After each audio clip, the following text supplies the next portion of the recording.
sounds right. Okay. Okay.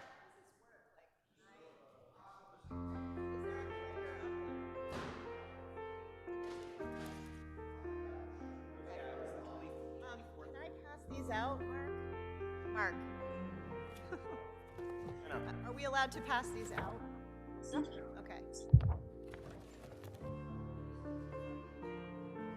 Yeah. I mean, I would. Is there a mic there? A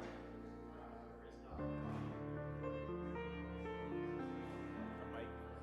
Oh.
Okay. Yep.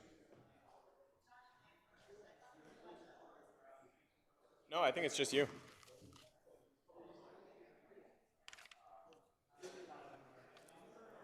And it literally the whole show.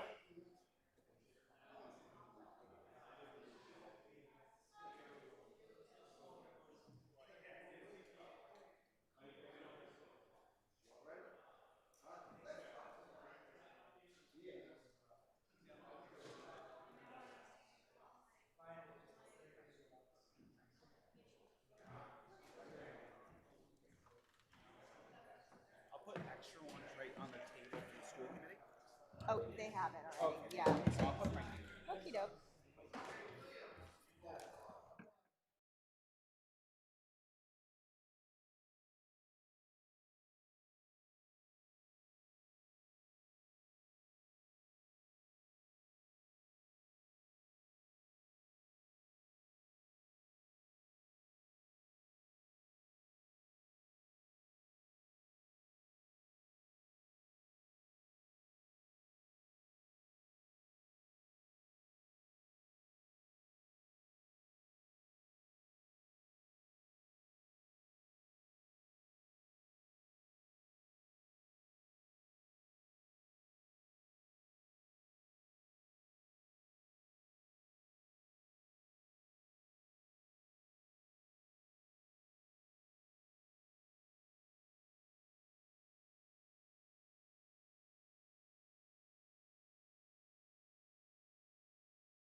Recording in progress.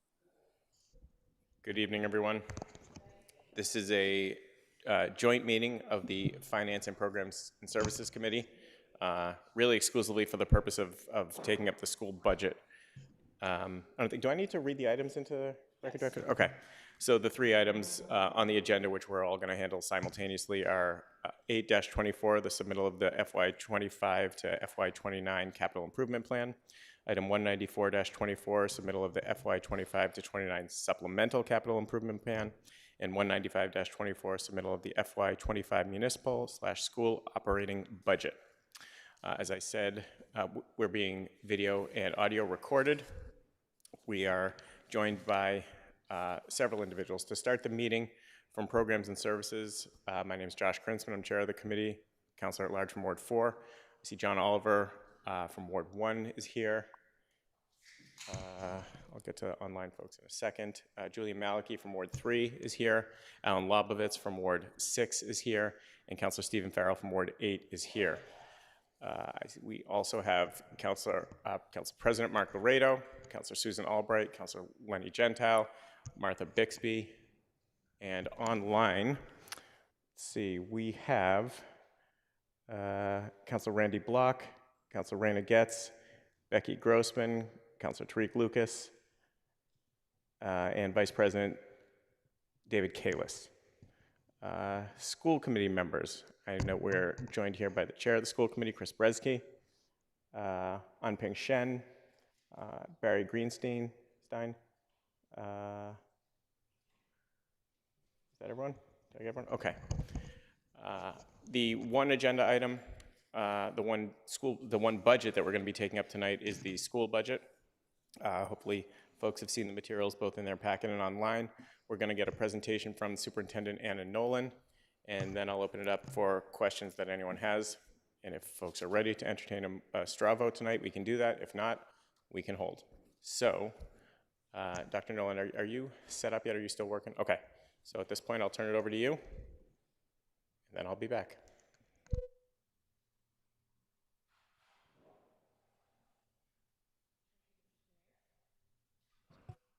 Thank you, Mr. Chair. Okay.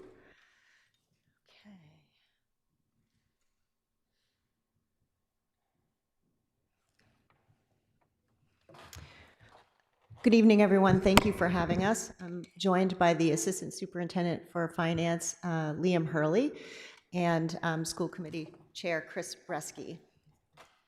Our agenda for tonight is to overview the FY25 school budget for the Newton Public Schools and speak to the community and you about budget drivers, the use of an educational stabilization fund, how we are advocating for additional funding for our school system, restorations made in this budget to the former budget, and future visioning of the future budgets of the Newton Public Schools. Therein, that conversation will discuss reductions proposed that we have made internally, and fees increased not at all in this budget. So we won't be discussing fees and increases, but that is generally what is discussed at this time during the budget process in the Newton Public Schools. I just wanted to share that since the middle of March, we have been on a roadshow sharing our budget and the priorities of the budget with different constituencies. And the school committee and I have been at a PTO meeting at every school to hear from our families and to understand the needs and the concerns about our school system from their perspective and any celebrations. So too, we have met with every single school in the last 2 months. I have done that with our team to hear what's on the hearts and minds of our educators. Our budget goals, of course, which are supported by the school committee through a very extensive set of guidelines that the school committee put forward for our budget development, is to address student needs related to academic and emotional health as a bridge to a long-term, inspiring vision for a vibrant, thriving, successful Newton schools. I share with you in this presentation the budget guidance that the school committee has shared with me in order for us to prepare the presentation before you. In order of priority, the school committee has asked me to capitalize on the feedback I placed in my entry plan, which I presented to the school committee in November of this year, which talks about class sizes, breadth of programming in the school system, educational programming and professional development, student services and mental health supports, and operational infrastructure. I share these with some deep text detail here because I would like the budget guidance to stand alone. Should our constituencies in the city be reading about these priorities, they can say, well, what were the priorities for student services and mental health? So it doesn't look beautiful for a presentation, but really great for at-home reading.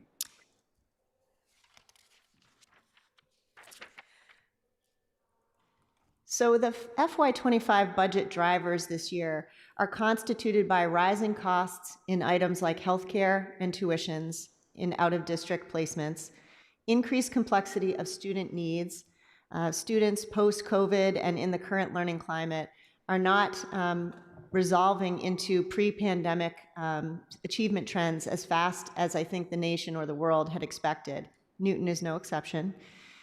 We are suffering one-time fund use in great numbers in this budget, and also loss of COVID funding that was sustaining some aspects of our budget in prior budgets. Of course, we are seeking to move from reactive to more proactive building maintenance in this budget, and we are pushing to become a thriving school system that has all the depth and breadth of educational programming as any school in the Commonwealth, and we want to be the best, most premier district in the Commonwealth. This final part of the thriving school budget is a bit delayed due to our contract negotiations this year. Our work in the creation of a profile of a Newton graduate and a 5-year strategic plan was delayed this year because we could not have educator voice included in the process to complete these items. It is very important that we incorporate the teachers' feedback and needs into the budget documents and the vision for the system, and so we are engaged in those processes and dialogues at this time. Within this budget, you're seeing the major areas of increase. And while these areas constitute increases, we are all relieved that we are not cutting budgets this year and further reducing services and staffing to pay for those increases. Instead, we are able to address a few of the program improvement needs that have been identified through my fall entry plan. Nonetheless, there were increases to out-of-district tuition to the number of $1.2 million, health insurance $1.6 million, new contractual costs $750,000, and adding back facilities maintenance into our budget $583,000.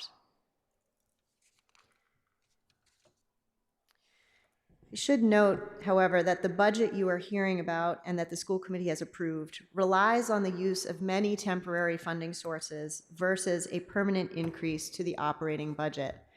The use of these one-time funds is detailed here.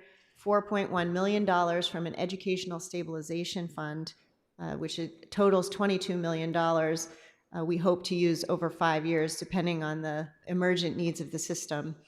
$1.4 million of circuit breaker bridge grant, which will be used $700,000 in FY24 and $700,000 in FY25 to reduce the cost of health insurance. A carry forward reliance of $3 million, up from $2.3 million in FY24. And carry forward, for those who are unfamiliar with that, is monies that we are pulling forward that were saved in a prior budget, but will be applied in this particular budget. The reasons for carry forward in school districts post-COVID vary due to grant fundings or the lack of our capacity to fill positions that would have been filled in a pre-pandemic environment, and we are not atypical in those situations. We are using $6.2 million of free cash monies that you all devoted to our facility and curriculum improvements, and we are using the last of ESSER 3 funding to address our needs and to address funding for Title I and METCO grants, which has substantially decreased or been level funded in the case of METCO for FY25.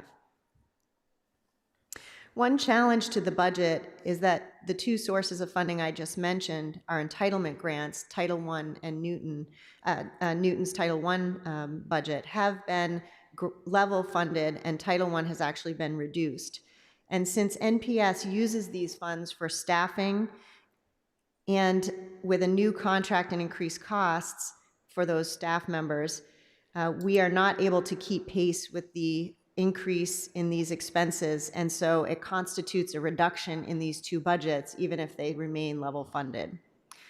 So the details of that we can certainly share more in depth, but Newton's Title I funding, which provides support at our two Title I schools, Lincoln Elliott and Bigelow, and also addresses summer school intervention needs for our most fragile learners.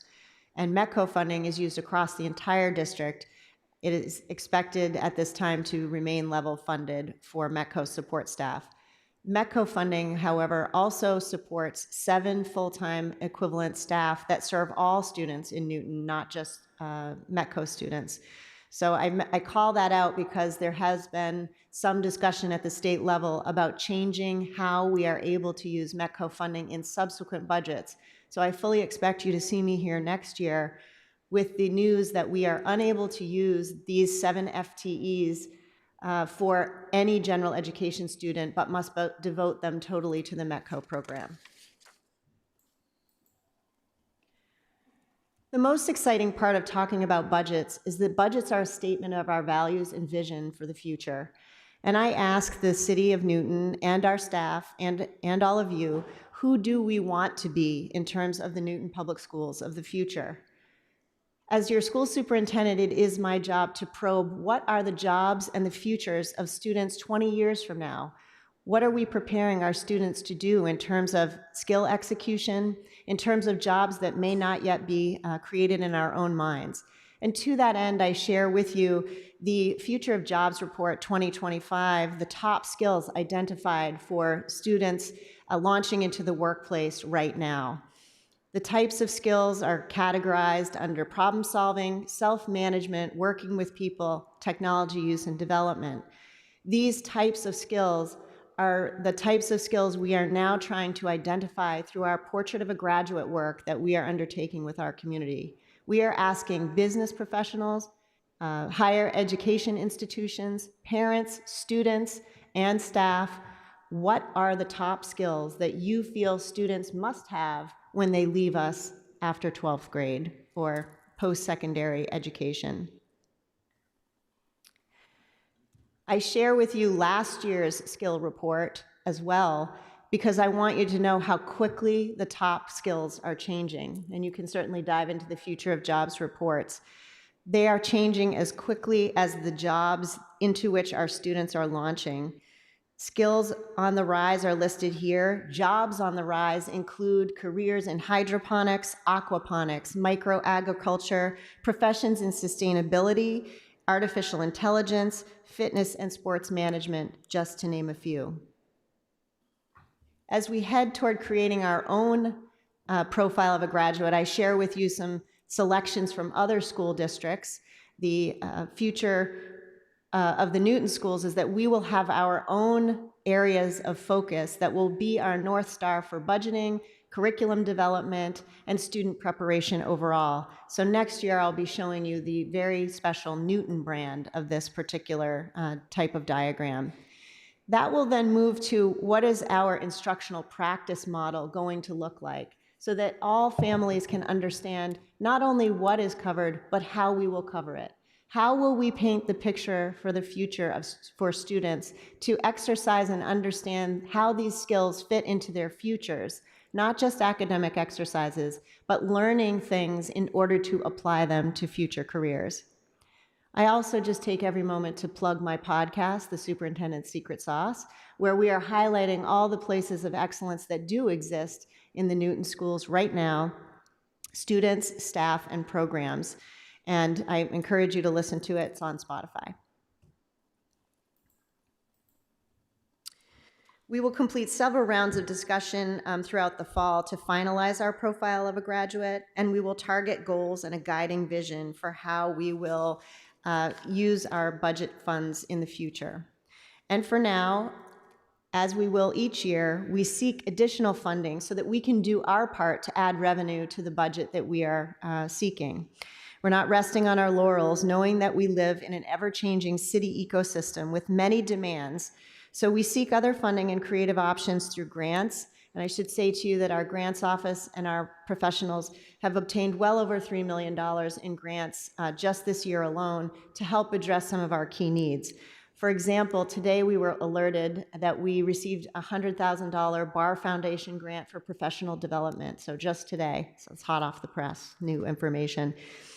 So we're very excited to be seeking that funding. We're also, as you know, explored school choice as an option for additional funding. We are also beginning to launch meetings with alumni from the Newton schools to see if we can create more development and alumni events that might contribute to the expansion of the fund base available to us for special programs. And of course, we are deeply grateful for the Educational Stabilization Fund offered by our city partners and approved by you. Given the increase for the Educational Stabilization Fund, our overall budget changes for from the 3.5 allocation increase to roughly a 5.11% increase, or $13,905,594 from FY24. This allows us to maintain last year's services and programs and add in a few areas I'll discuss shortly. So that's these numbers here. The Tri-County increases I should just share with you. As I'm serving as the Tri-County Superintendent Roundtable President, I just want everyone to know that Newton is not alone in asking for significant increases from last year's budget. This was as of the end of April, so I just want to make sure that since town meetings are going on right now, the actual amount of approved percentage may vary from this slide.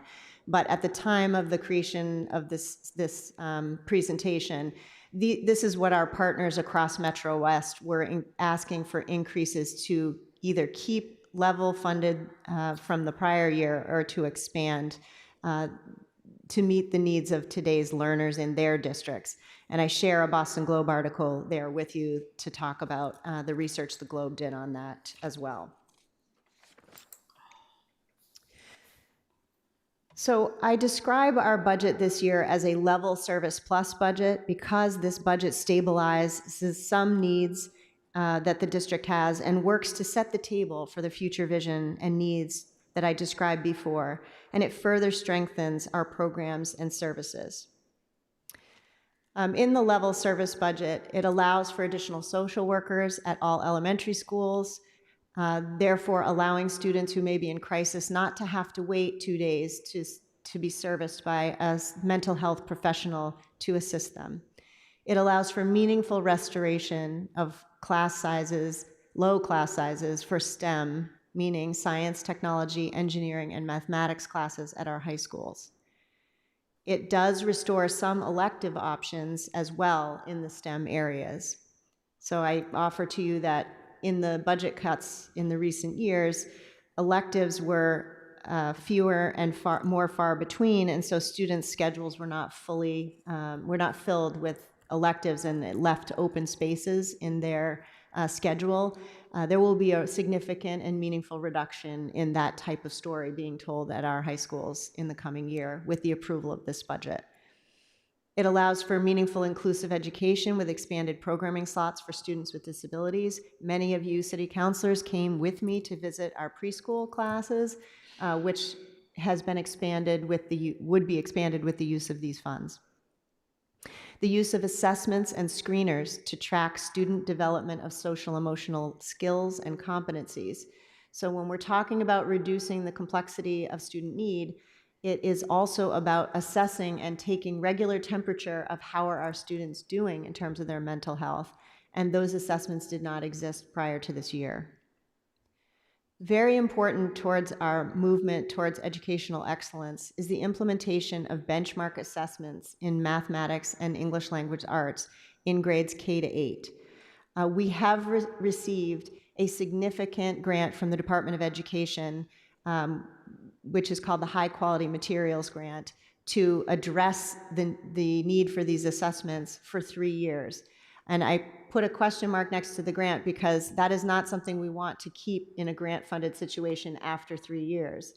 But these benchmark assessments allow us to know exactly how our students are progressing towards state and national targets in these areas long before they hit MCAS and long before they hit the SAT.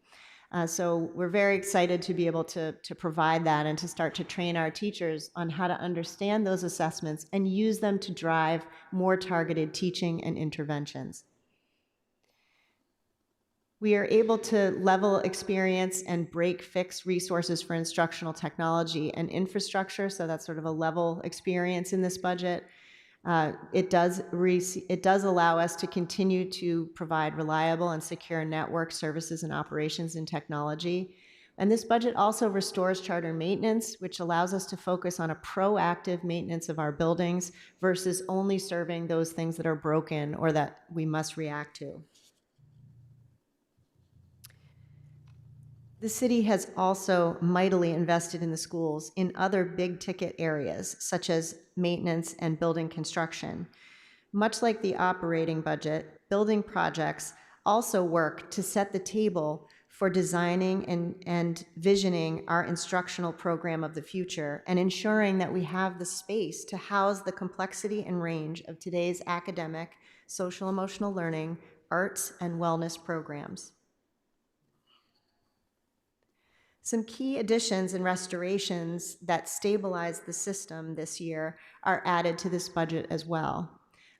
When you see something listed like the expansion of the Reflections program at Williams being cost neutral, that is because we have redistributed funds and made reductions and redeployments of budget monies within the current budget to expand a program that has been working for students. As I said in the prior slide, we are adding another integrated classroom at the NECP, the preschool program. There is more and more students still becoming eligible for early intervention and therefore have special needs identified as they rise into preschool at age 3. And this responds to the need to educate those students, or we have to outplace those services or pay other places or schools to service them. It funds strategic planning and community engagement tools and services and roles. We have moved to create the first iteration of a parent engagement and education center.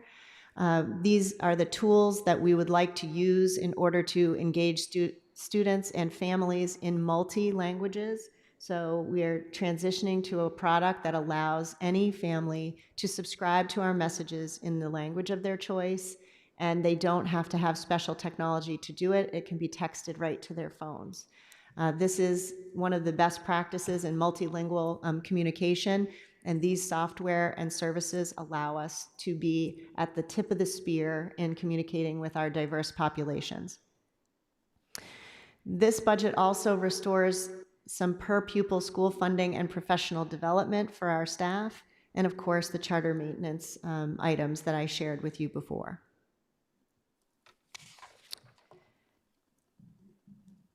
As you know, and you supported earlier this winter, we are grateful to you and to the mayor and her team for the one-time use of free cash to bolster both capital projects, curriculum, and to stabilize facilities.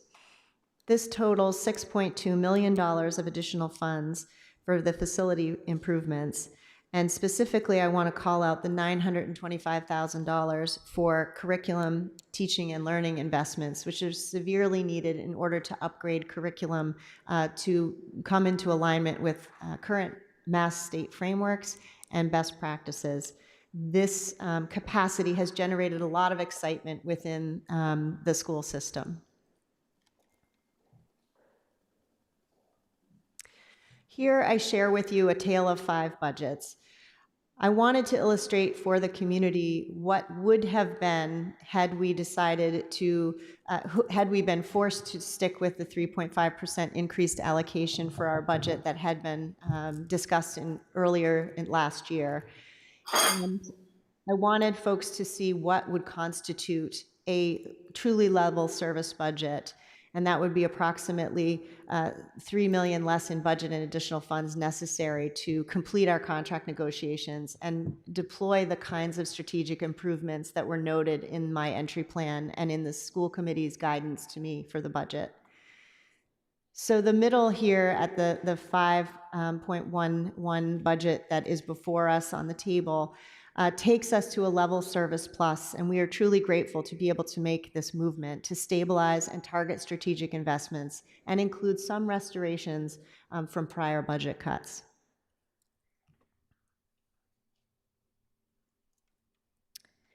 I share with you here also 2 additional budgets that think about and forecast those types of changes that we have discussed in terms of visioning and ensuring that our students have the premier experiences they need to launch into the next world of work. We understand, of course, that we will do our part in terms of continuing to seek revenue and grant funding and to find internal synergies, modifications, and efficiencies that will allow us to free up funds and redeploy them in subsequent years. We also know that we will be targeting enrollment changes and moving resources across our portfolio of needs to the most needy places. Headcount is one way to to deploy funding, but looking at severity of need is another, and we are starting to have those conversations with our principals so that we can put our resources exactly where they need to be to serve the most needy students. And finally, I shared a Thrive budget here, which is based on our profile of a graduate of a future, our strategic plan, and there is a dream list included here that was a discussion with all of our principals from all of our schools. And I share this list with you and say that there was some trepidation on their part in sharing it with you because they're so grateful for what we have for budgeting and for the programs that we have. And they worried, would they be compared for the things they said they dreamed about for their schools? And so there's great anxiety about that list. So I just want to say that list was a first discussion of us having this kind of visioning session with principals, and there was a lot of hesitation. It is illustrative, student needs change, and I hope that you will enjoy the second annual report that the school district has put out this year that I gave you on your tables here. But in the future, more and more robust data sets and tracking on how we have used the investments of the past to enhance our students' performance in the future will help us to target additional funding to the right places in the school budget. When we know things about our students' academic and social emotional targets, plus our dreams and visions, we can use our public monies more effectively and efficiently. I do just want to forecast some unknown costs that may come as we start to build new buildings. Having built 3 new buildings in a different district, I just want to forecast that while the costs are not here now, new buildings often have larger footprints and more complex systems that need more energy and staffing to run. And while we are increasing our facilities and maintenance accounts now with larger buildings and more custodial demands, we just have to track on that and understand that when the completion of those buildings arrives, it doesn't take away all of the challenges and the costs necessarily that we are currently experiencing. So this is just a placeholder for us to think about in the future. So as a summary of our net budget adjustments by program area, I share with you the big areas of adjustment here. So salaries and benefits, and that's about $9.5 million.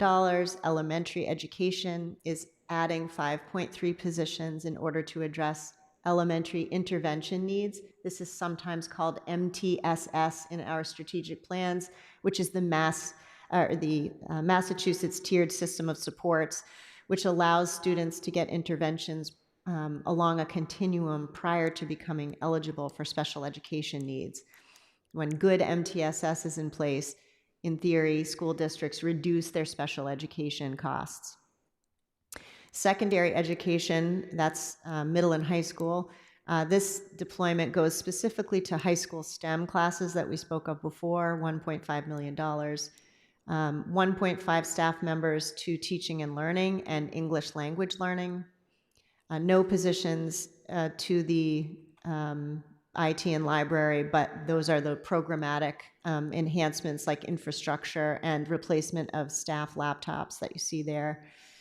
Student services, that's our special education services, 22.6 FTEs. Facilities, no FTEs, but additions to that budget, as we discussed in a prior slide, and system-wide expenses of $65,000.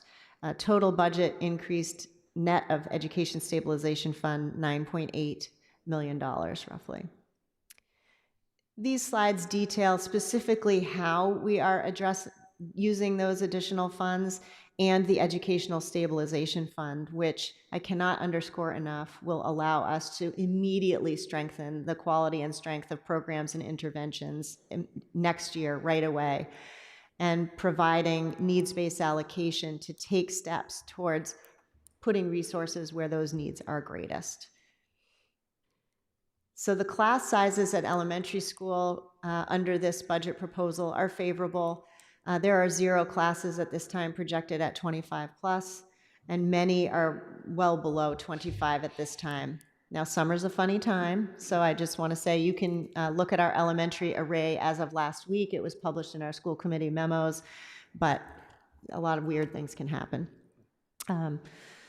This improves elementary intervention and enrichment structures, service deliveries for students with special needs, and English language learner services, so students whose first language may not be English.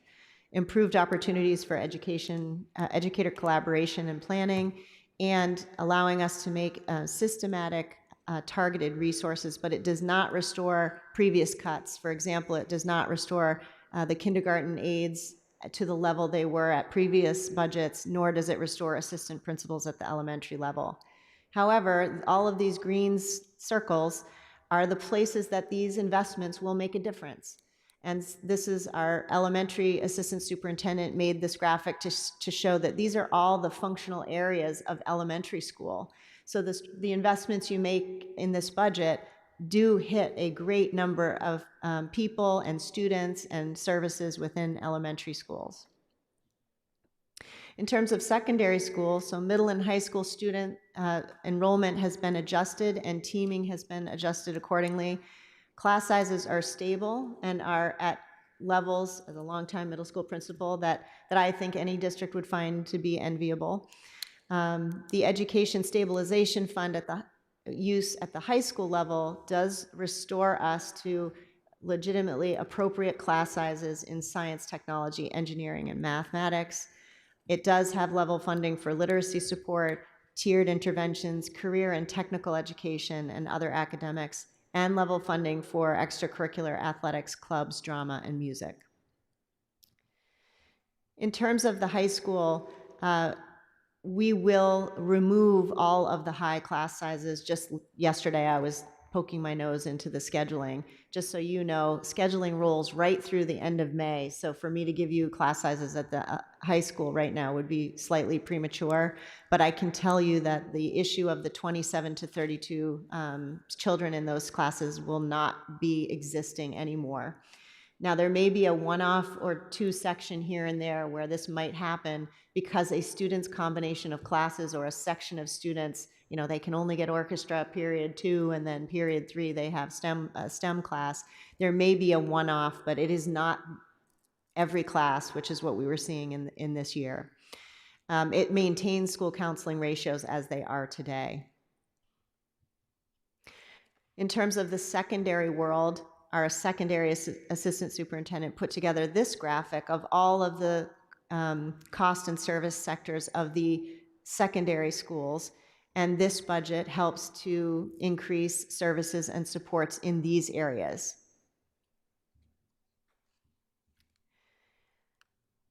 The Teaching and Learning Department is truly grateful for the additional funds from free cash to augment what is happening there now. We also added $3.9 million in grant-matched, city-funded, one-time curriculum resources.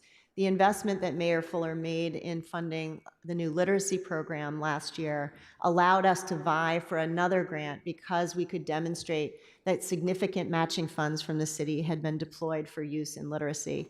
That was a really key strategic decision last year that opened the gateway for us to make additional grant requests at the state and federal level.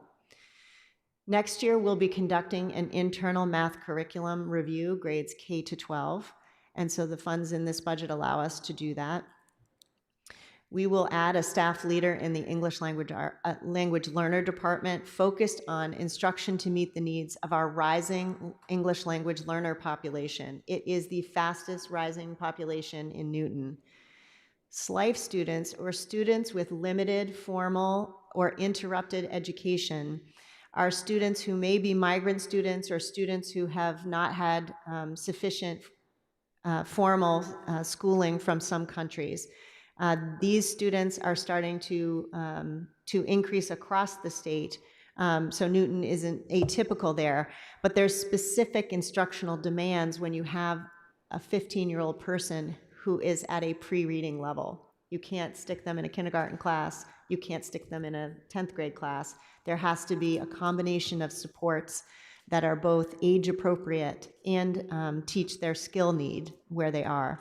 So we have a lot of newcomers or students who have very little formal schooling. This will support the ongoing rollout of Science of Reading-based literacy program for K to 5. This year, we trained and rolled out the curriculum for grades K 1 and 2. Next year, grades 3, 4, and 5 will complete that rollout. I told you about the math benchmarking and the English language arts benchmarking assessments in grades K to 8. We are at a crossroads for deployment of newly piloted social studies and science curriculum. The work to rule and strike activity this year precluded us from being able to deploy those activities, those resources in a pilot mode. So we may be in a pilot mode with some of those next year. The science curriculum, however, does move on, and there is a strong plan funded by the $925,000 available from the free cash to purchase the resources and the curriculum units for us to start to have a really amazing aligned K-12 science backbone for our students. And in terms of all the jobs I listed to you in the prior slide, it is deeply important that we get the STEM pathways right for our students. We'll purchase software to, as we said, to assess student social emotional learning, and we received grant funding to address anti-Semitism and to create anti-hate resources and trainings for all staff and students. One aspect of this work has allowed us to re-engage with Facing History and ourselves as a partner in professional development so that our staff can receive many of their trainings which work to combat hate in our community. The impact here allows us to move more quickly to align to Massachusetts curriculum frameworks and to meet the high standards of the Newton staff. It provides opportunities for high-quality professional development for our staff and support for multilingual and non-traditional students. In terms of student services education, these were much discussed during our winter work to rule and the strike activity, but are really important changes to our world that I would like to uphold as necessary. We can expand social workers for the elementary schools, special ed services at the elementary level, more supports at NECP, and also additional staffing in specialized programs at Brown and Oak Hill. So these programs serve students with some special needs and social emotional needs. It is such a pleasure to be able to continue the commitment to inclusive in-district programming that Newton has. Many other school districts send their students out of district to provide the same or lesser services than we can provide in-house. So this is an incredible service to the community, to our young people who never have to leave their home district, and just provides a high-level programming everywhere in our school system. This provides more social emotional support for all students, particularly at the elementary level, and increases the existing mental health staff at that level. So for example, many of our METCO program people were also part-time social workers in the school systems. Now with full-time social workers, we are able to redeploy those METCO funds to create different level of interwoven support for students at that level. In terms of technology and library services, there are not major changes here except for the change to Parent Square and Thought Exchange, those two areas, those two communication packages I spoke of that will allow us to speak with our families and community in a different way. There is a modest restoration of budget lines for summer work and professional learning in technology and library services, and we are able to replace aging teacher laptop devices. The council should know that we have contracted with Boston College at the beginning of this year, and they designed a research study to map how we are using technology in the Newton schools so that we can make a longer strategic plan on how to use technology and where do we want to deploy it. So we're just trying to get a sense of how it is used in our system at this time. That study was slated for the fall, but due to the circumstances with our staff, we could not work until the spring to get that data. The impact, of course, is that we are able to stabilize the devices that teachers now rely on fully for teaching. There isn't a teacher I see every day who isn't using their laptop to project, to intervene with students, to help with assessments, and of course, to write emails. And we get a lot of emails from families every day, so it's a lot of communication. One challenge that is not included in this budget, and I mention it here, is that we do have an aging network infrastructure, and some classroom technology is still quite old, requiring a $700,000 addition to the base budget, which we were not able to include here given the other priorities.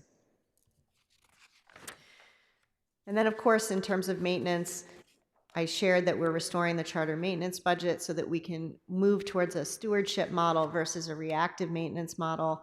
And I do just want to say to the public and to all of you, we did explore and add increased cooling units in all of our hottest elementary schools, which is almost all of them.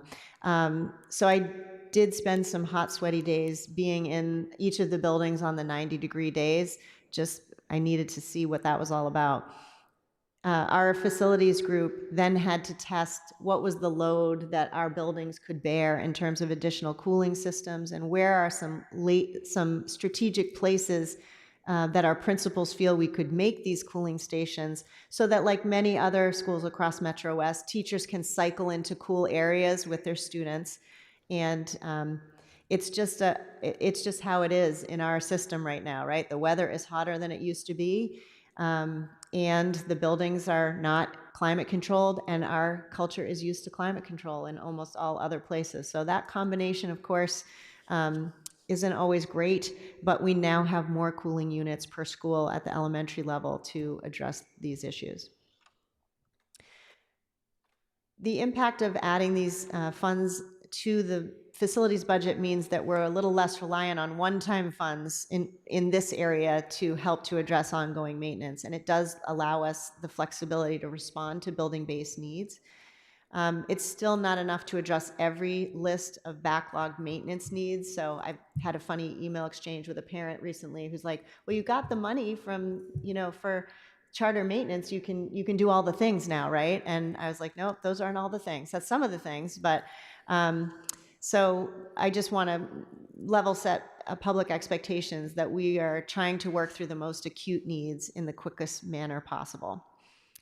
Of course, as we expand our building sizes, we have increasingly larger schools with the same or fewer custodians. And the good news is the community is using our buildings all of the time. And that's what should be happening.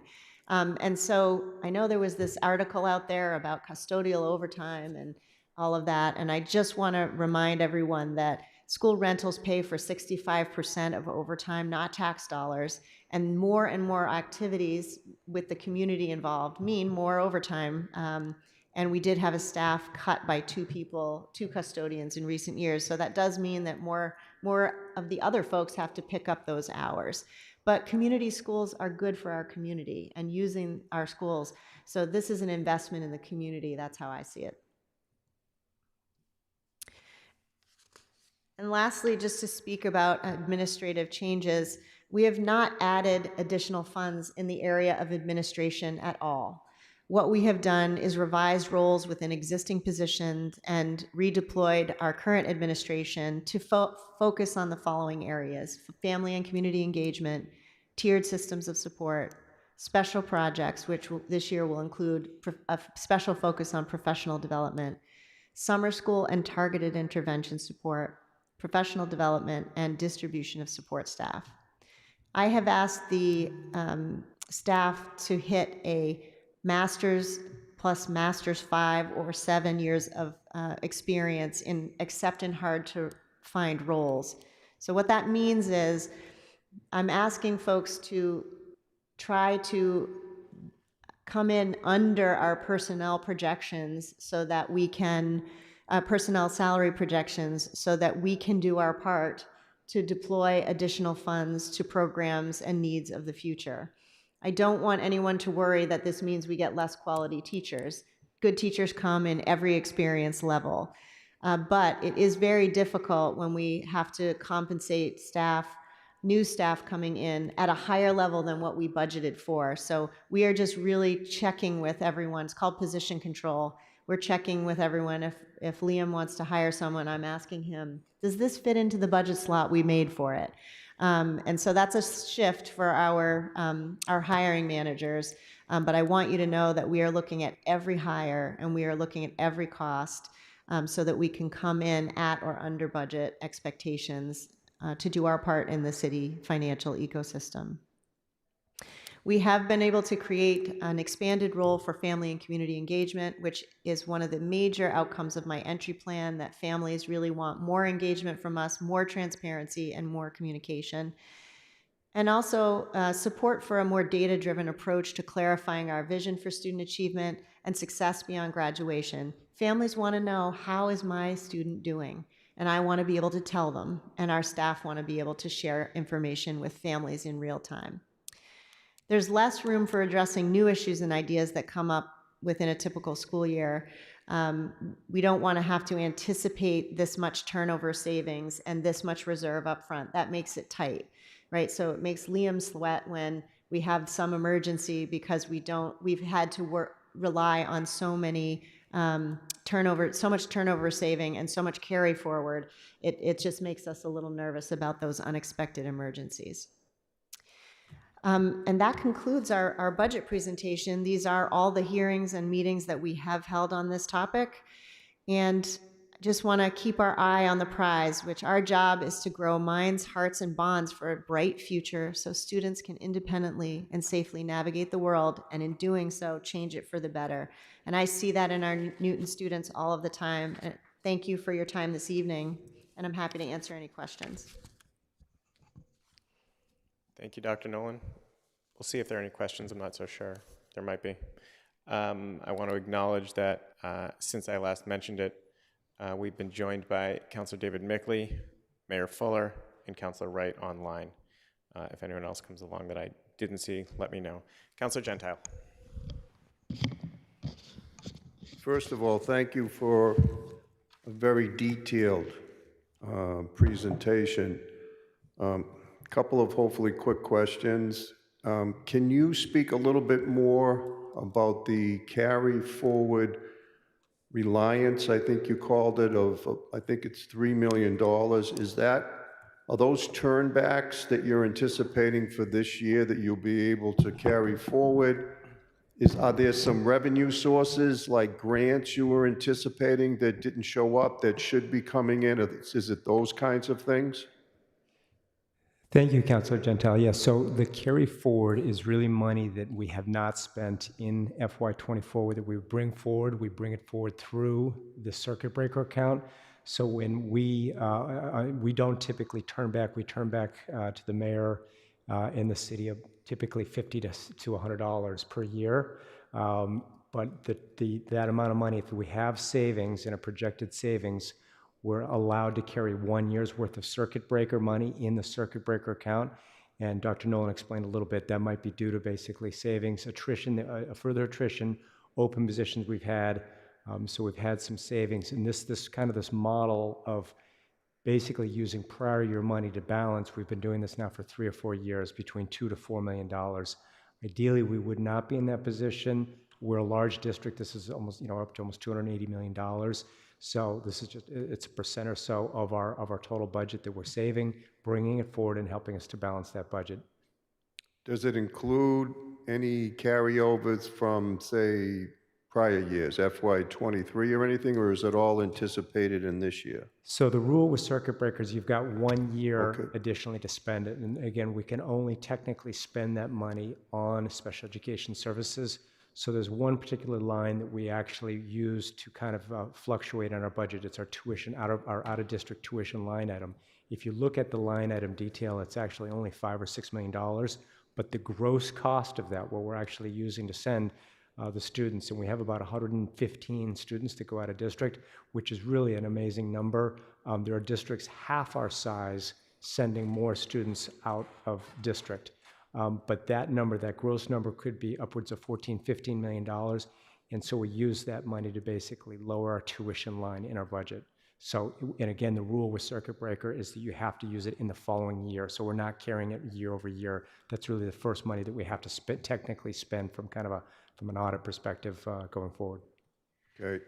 The second question, I think the biggest surprise to me that I learned over this past year was the size of some of the classes in the high schools. And in one of your first slides, you talked about that you'll be able to provide appropriate class sizes for STEM classes.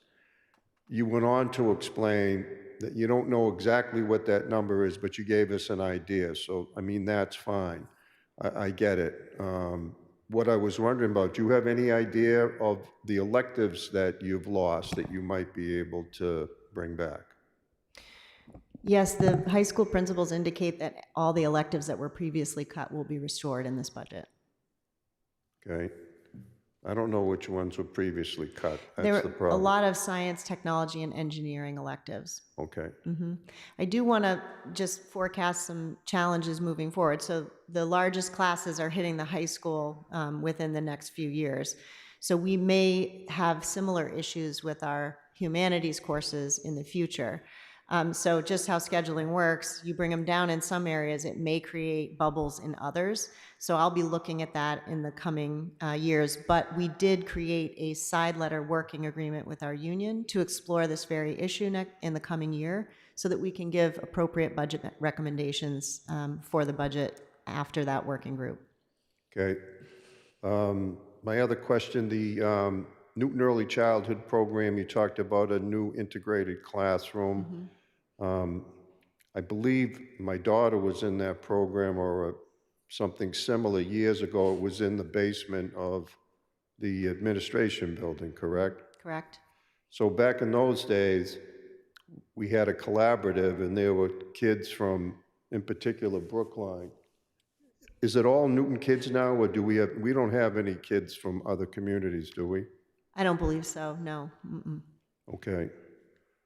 All right. And all the classes are integrated there. All of them are? All. Okay. One expense in the future that I think that we're all going to have to deal with here in the city is, I was at a recent meeting over Birdo, and we are supposed to get maybe even the final version of the ordinance that sustainability is recommending. And I was at a meeting on it to learn a little bit more about it just a week ago.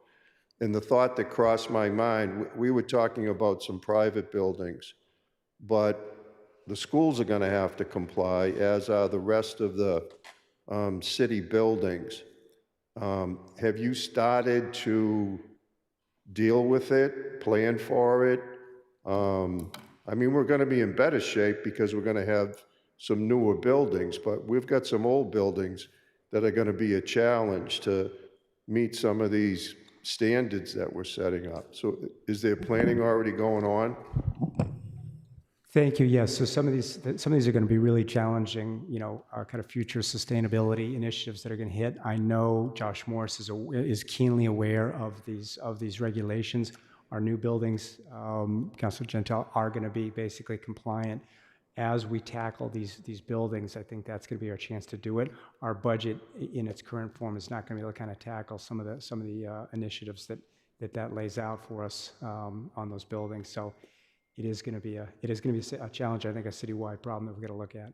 Are you starting to plan for just the immediate thing buildings are going to have to do is to compile the statistics that Birdo calls for as far as establishing a baseline, and but it's a lot of collecting of data, as I understand it. Are you staffed to do that, or are you going to get help from the building department? We would definitely get help from the building department. We've got Stephanie Gilman, our director of planning. She started to basically collect a lot of data.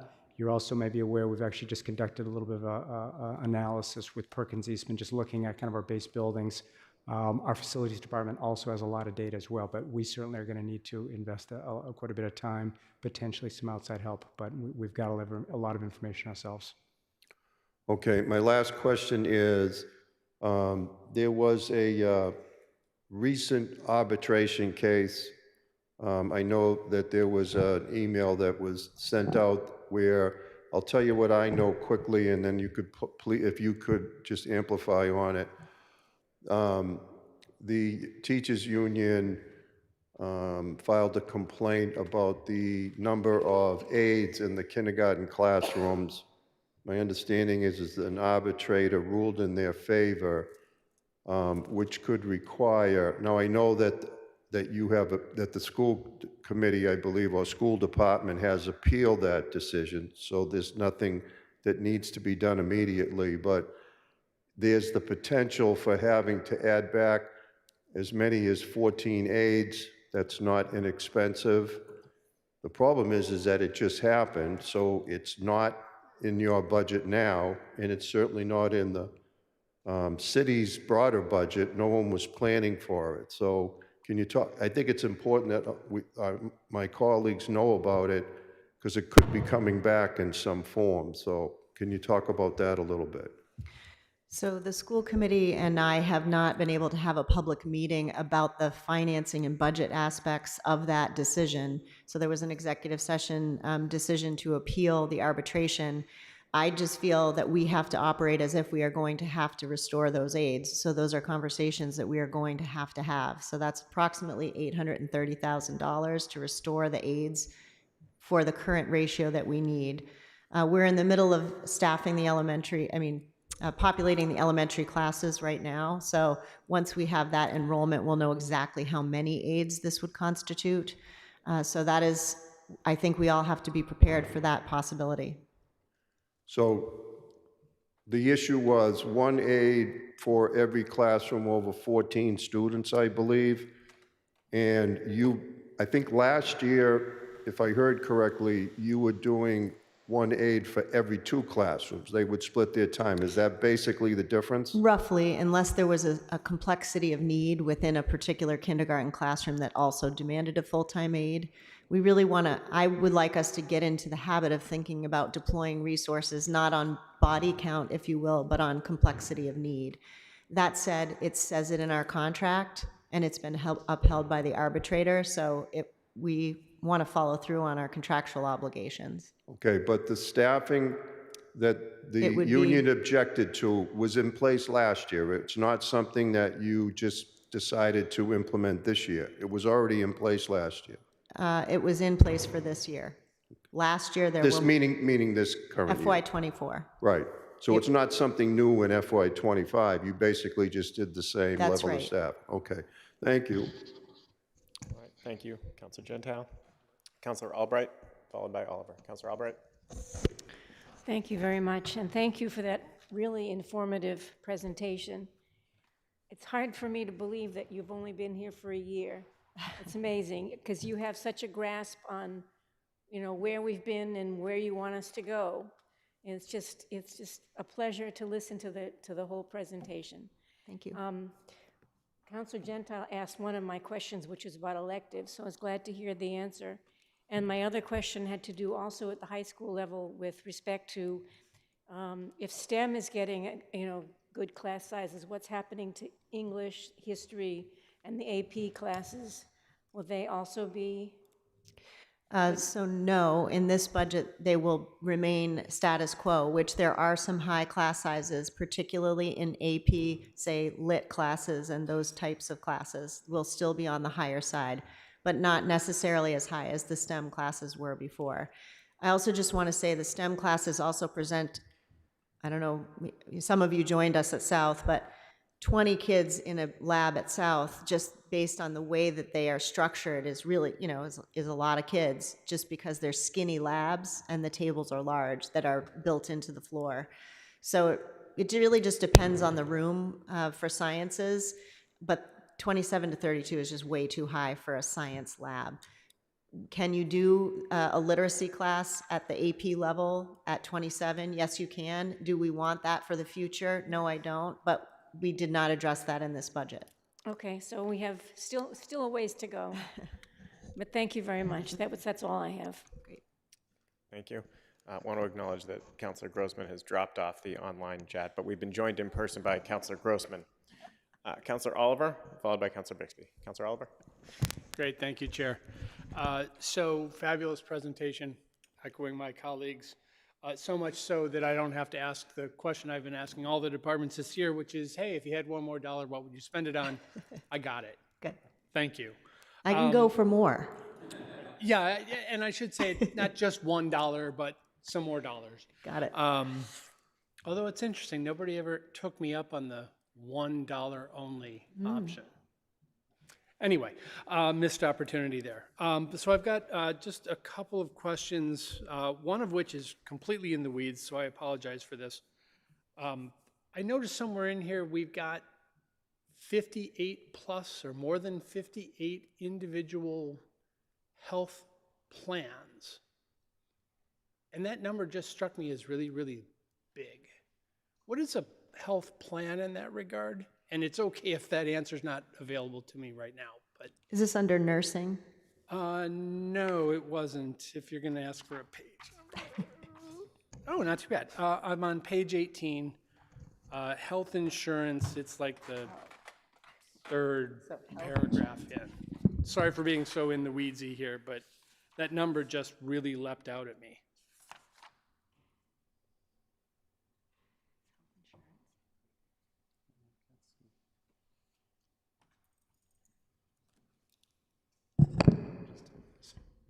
I don't think you've seen the right thing here. Where is It this basically says the overall number of health insurance plans will increase by 58 in FY '25. This figure includes an increase of 18 plans. Yeah, Counselor Oliver, that's an increase in the number of employees who are taking a health insurance plan. So it's okay. largely reflective of the hiring we're doing that Dr. Nolan went through with high school teachers, with social workers. You know, all those folks will be new health plans. It's not that we're offering 58 varieties of I was health going to say, are plans. there Yes, that would- 58 HMOs available? That's fantastic. Okay, no. I also all right. just want to say, not everybody takes the health plan, but you have to budget as if it is. And also, I know Liam wants to add something. It's also indicative of 26-year-old teachers who age off their parents' plan and onto their own. Sure. Yeah, the city, we had moved, mostly our active plans are all on Blue Cross Blue Shield. And there is a PPO option, there's a regular option, there's individual and family option, but most of those, all the active plans are there. And we do have some retiree plans as well that I think have moved basically to Blue Cross. So there's certainly not 58 plans. I think Chris explained that well. All right, I do appreciate that. And you just mentioned something interesting. Are employees who do not opt into the plan, are they paid out the equivalent of the cost of said plan? No. No. Okay, I'm just curious. And then, and this is kind of a complete, this is the opposite of a in the weeds question or thought. How you answer this is completely up to you. But I'm just curious, how are things in the schools right now? You had a really rough start to the year, calendar year anyway. I'm just curious, how would you characterize what you're seeing, feeling, hearing?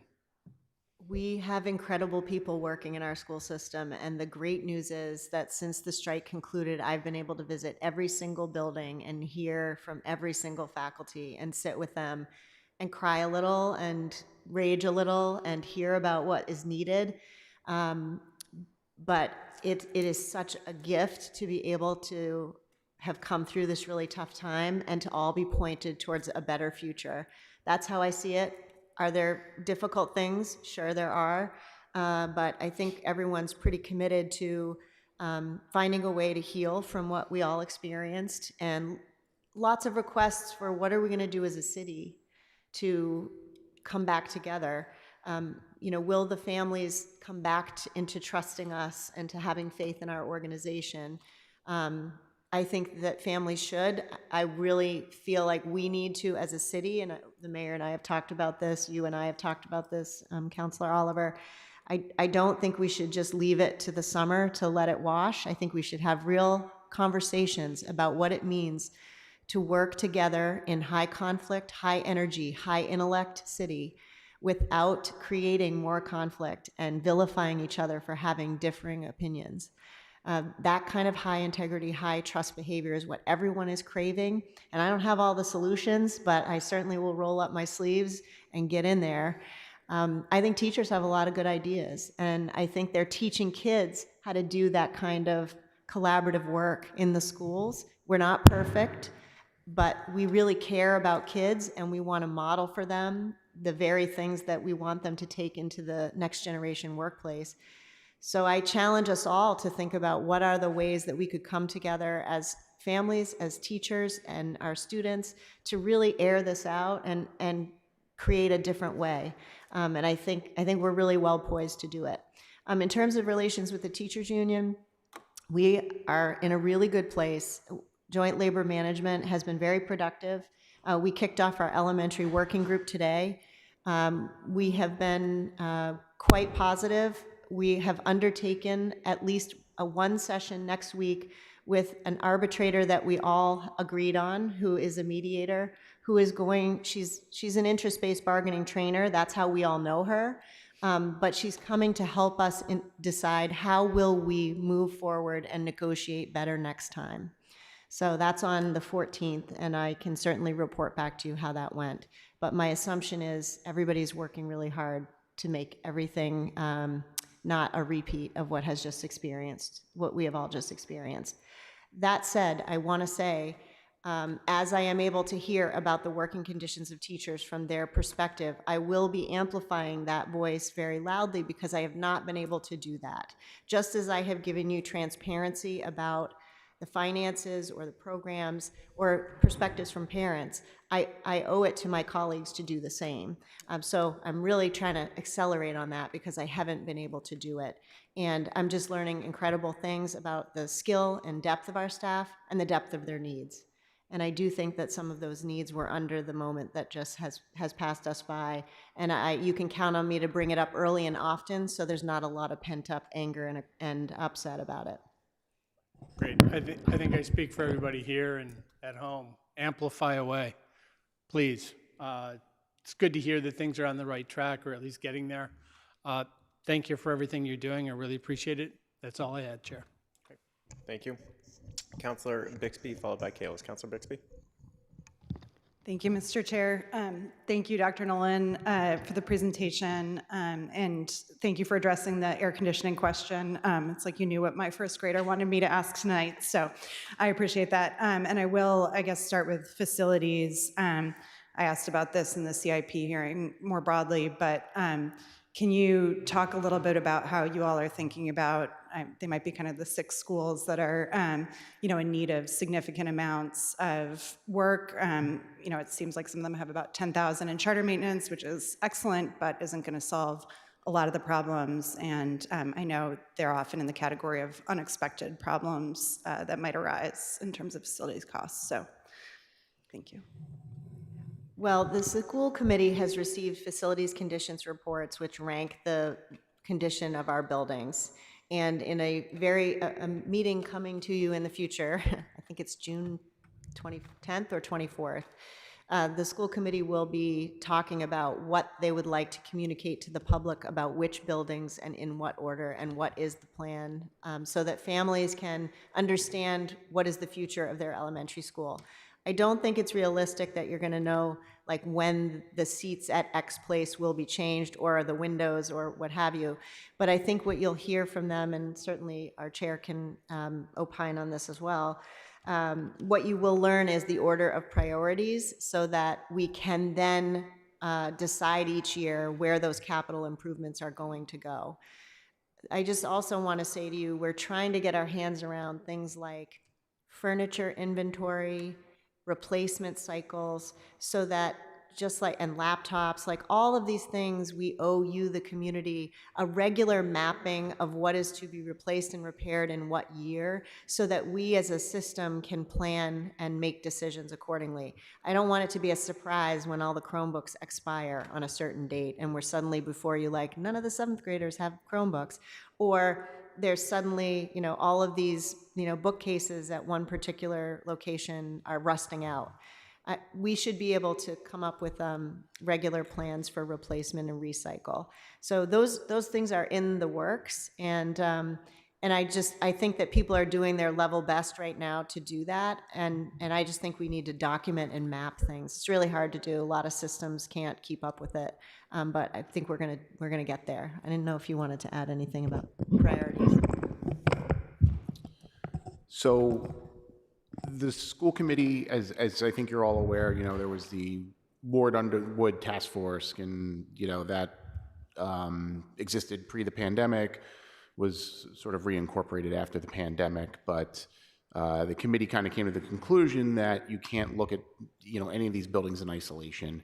And we're hitting this, and I know some of you have probably heard me say this before, but we're going to hit this inflection point where we've had, Ainger, Cabot, and Zervis as these three brand new, amazing school buildings.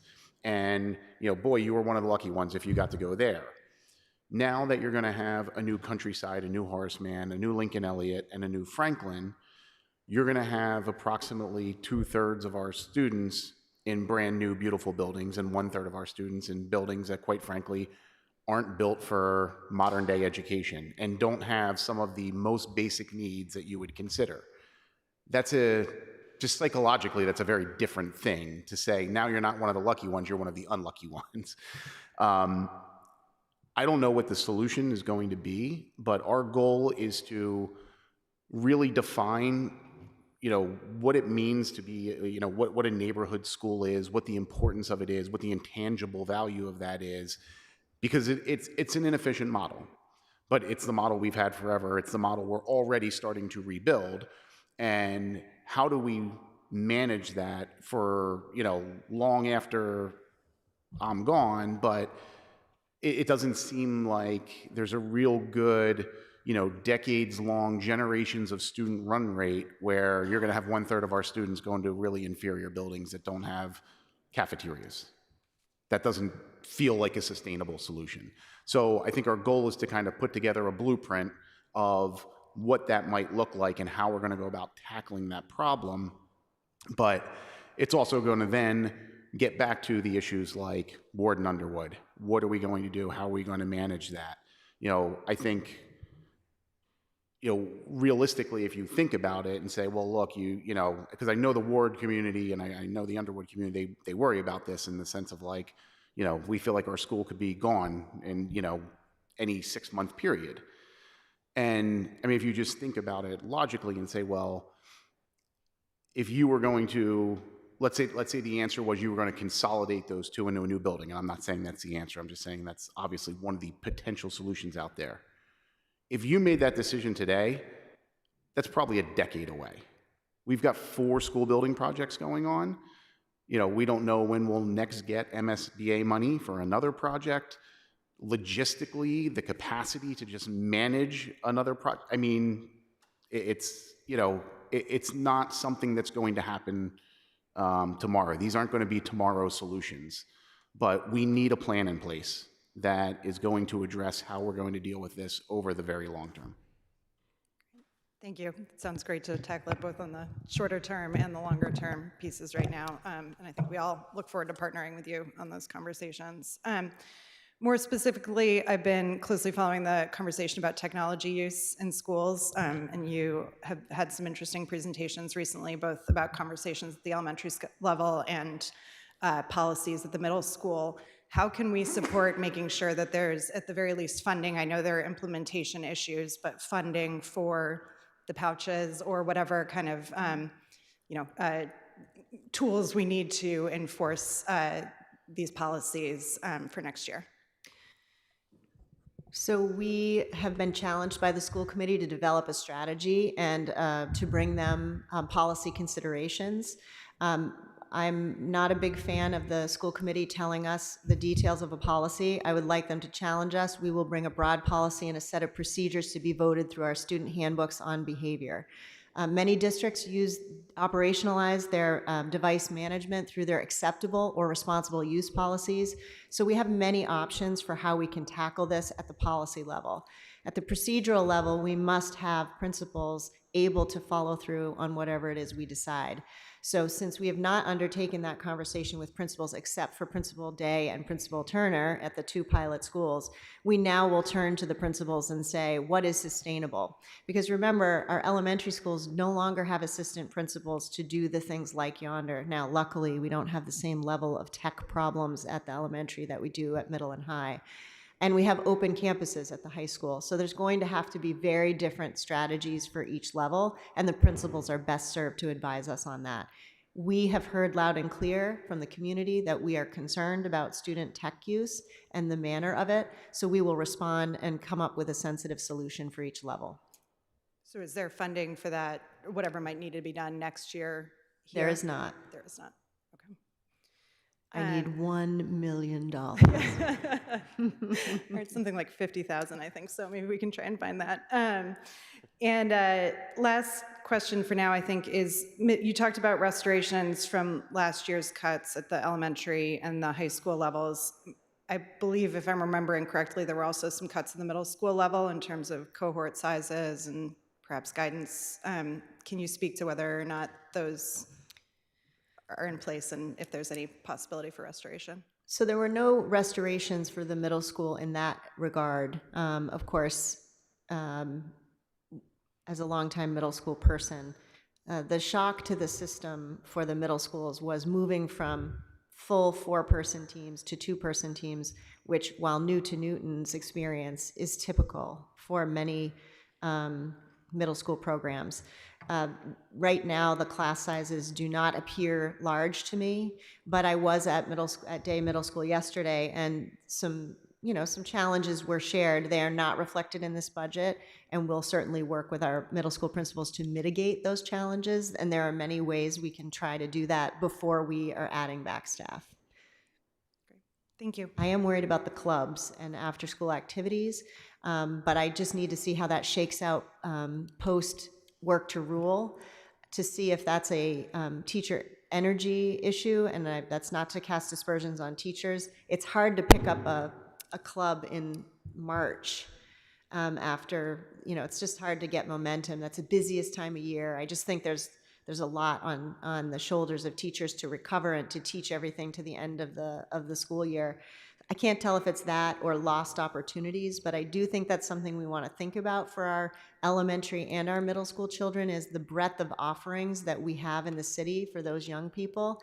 It's a challenge in Metro West, lack of high quality after school childcare. It's at a premium. If you don't get in a certain lottery at a certain time, your child does not have an option.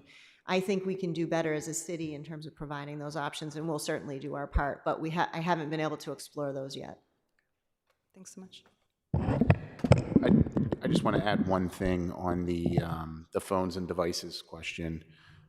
So first of all, the school committee will, I believe, come up with a policy. We don't really have a unified policy right now. And then, as Dr. Nolan said, it would be, the district's responsibility to implement that policy. The other piece of it I want to mention is we discussed community education, because there's a huge part of this that is not just, we can control much better what happens within the 4 walls of our school buildings, but the downside of devices extends obviously far beyond that. And I think one of the big takeaways we had when we discussed this just the other night was that education really needs to start with upper grade elementary parents, because that's when, there's more and more children who are acquiring those devices at that age or soon after. And, it happens quick. Once the genie's out of the bottle, it's very hard to put it back in. So, we are, contemplating how we come up with a program of education that is going to be at the family level and the community level of how are we going to manage this from a very big picture perspective, not just how are we going to deal with making sure that kids aren't distracted during their day in school. All set? Okay. I want to quickly acknowledge we've been joined by Councilor Bill Humphrey and school committee member Tamika Olszewski. Councilor Kalis, I have you next, Thank followed you. by Councilor Laredo, President Laredo. Councilor Kalis. Thank you, Chair. Great presentation. Thank you, Dr. Nolan. Very informative. You mentioned, I know we're going to have challenges next year, the year after, for a while. And you mentioned something that I didn't realize, which was a Metco change. And I'm just wondering what are the implications to that? And is that in FY26? Because it just seemed like it could be significant. So I have sat on the Metco Board of Advisors for some time, and I have spoken very passionately about all METCO districts providing a certain level of service to children, meaning there are some METCO districts that take the METCO funding and don't, for instance, provide an after-school bus for the students to participate in extracurricular activities. So to me, that's not an acceptable experience for a METCO student. They should be able to participate in all the ways that a regular district student should. We are not in that boat in Newton. We provide that parallel expectation, but an outgrowth of people like me sitting on that board saying that is that the Department of Education that oversees METCO has now come up with guidelines for use of those funds. And they have not promulgated them formally at this time. They gave us a draft. So I am forecasting that I believe that they will put those in action for FY26, but they have not said that that is the case. So if we sign on to taking the monies and they make that a reality, we will have to comply with what they say. I'm sure there will be a tension between me and the METCO director, unfortunately, which will sound like she'll say what she needs for the program for her students, and I will say that there are certain things that the Newton community will need to have in order to accommodate all of the METCO students.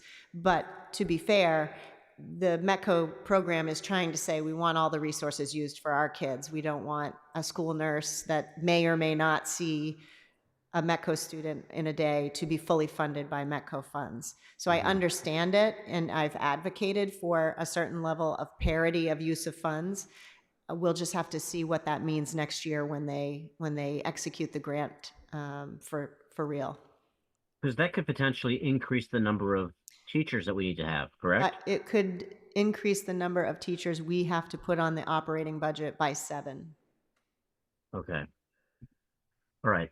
And then one thing that since I've been a counselor that I've always been concerned about is the growth of fees. And at this juncture, I know that fees are required. We have to have them. I'm just wondering, and I might have missed this during your presentation, what is the role of fees right now? Bus fees, after school fees? What % of revenue does it make up, and how much is it growing?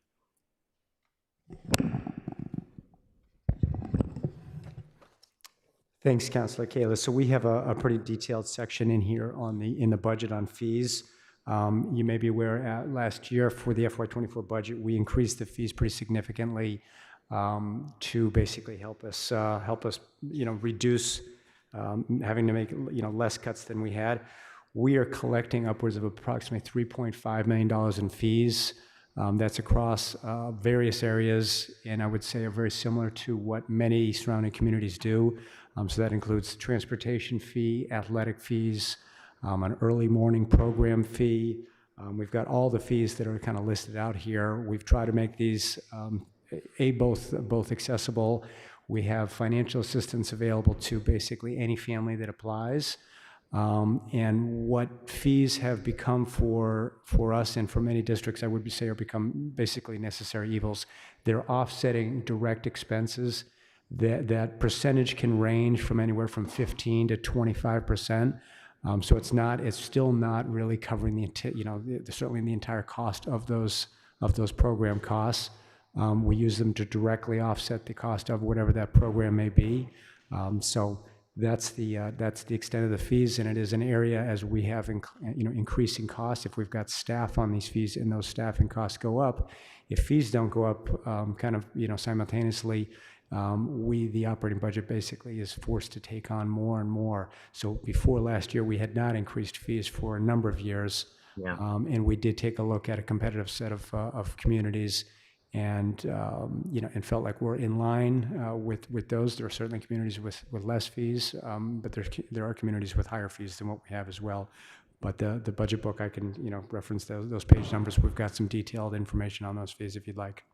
That's great. Thank you so much. That's all I have. Thank you, Councilor Kales. I have President Laredo, followed by Councilor Farrell. President Laredo. Thank you very much, Mr. Chair. First of all, Dr. Nolan, absolutely terrific presentation. I've sat through a lot of these now. This was just outstanding. You're thorough, you're detailed, you're giving a clear overview. I don't think any of us could ask for more. I have a number of questions, but I'm going to preface them by saying that, I'm particularly sensitive, and I think probably Councilors Gentile and Albright share that sensitivity, having served in the school committee, that we in the city council have really a somewhat limited role. And so in terms of oversight of the school system. So my questions are more in the nature of trying to be informed rather than directive of any kind, because I think much of it has to do with policy questions. I'll try to go through them in no particular order. First of all, I'm very happy to see mention of the extracurricular activities. I think extracurriculars actually play an enormous role in the development of students. And if you ask students 5, 10, 20, 30 years to look back on their high school and middle school experience, or even elementary school, the extracurriculars actually may, in some instances, outweigh the regular day. So my question is, what are you looking to do to enhance the extracurricular experience, particularly in the middle and high schools? So I have to say my first priority is the curricular experience and aligning that and making that all that it can be. And then oftentimes the strategic placement of extracurricular activities like clubs and activities becomes more aligned and doesn't repeat things that are necessarily in the program. So for example, I believe that we should be adding elementary robotics and coding to what every student gets in intervention and enrichment blocks at the elementary. So therefore, I would not have to propose that as an after-school extracurricular there.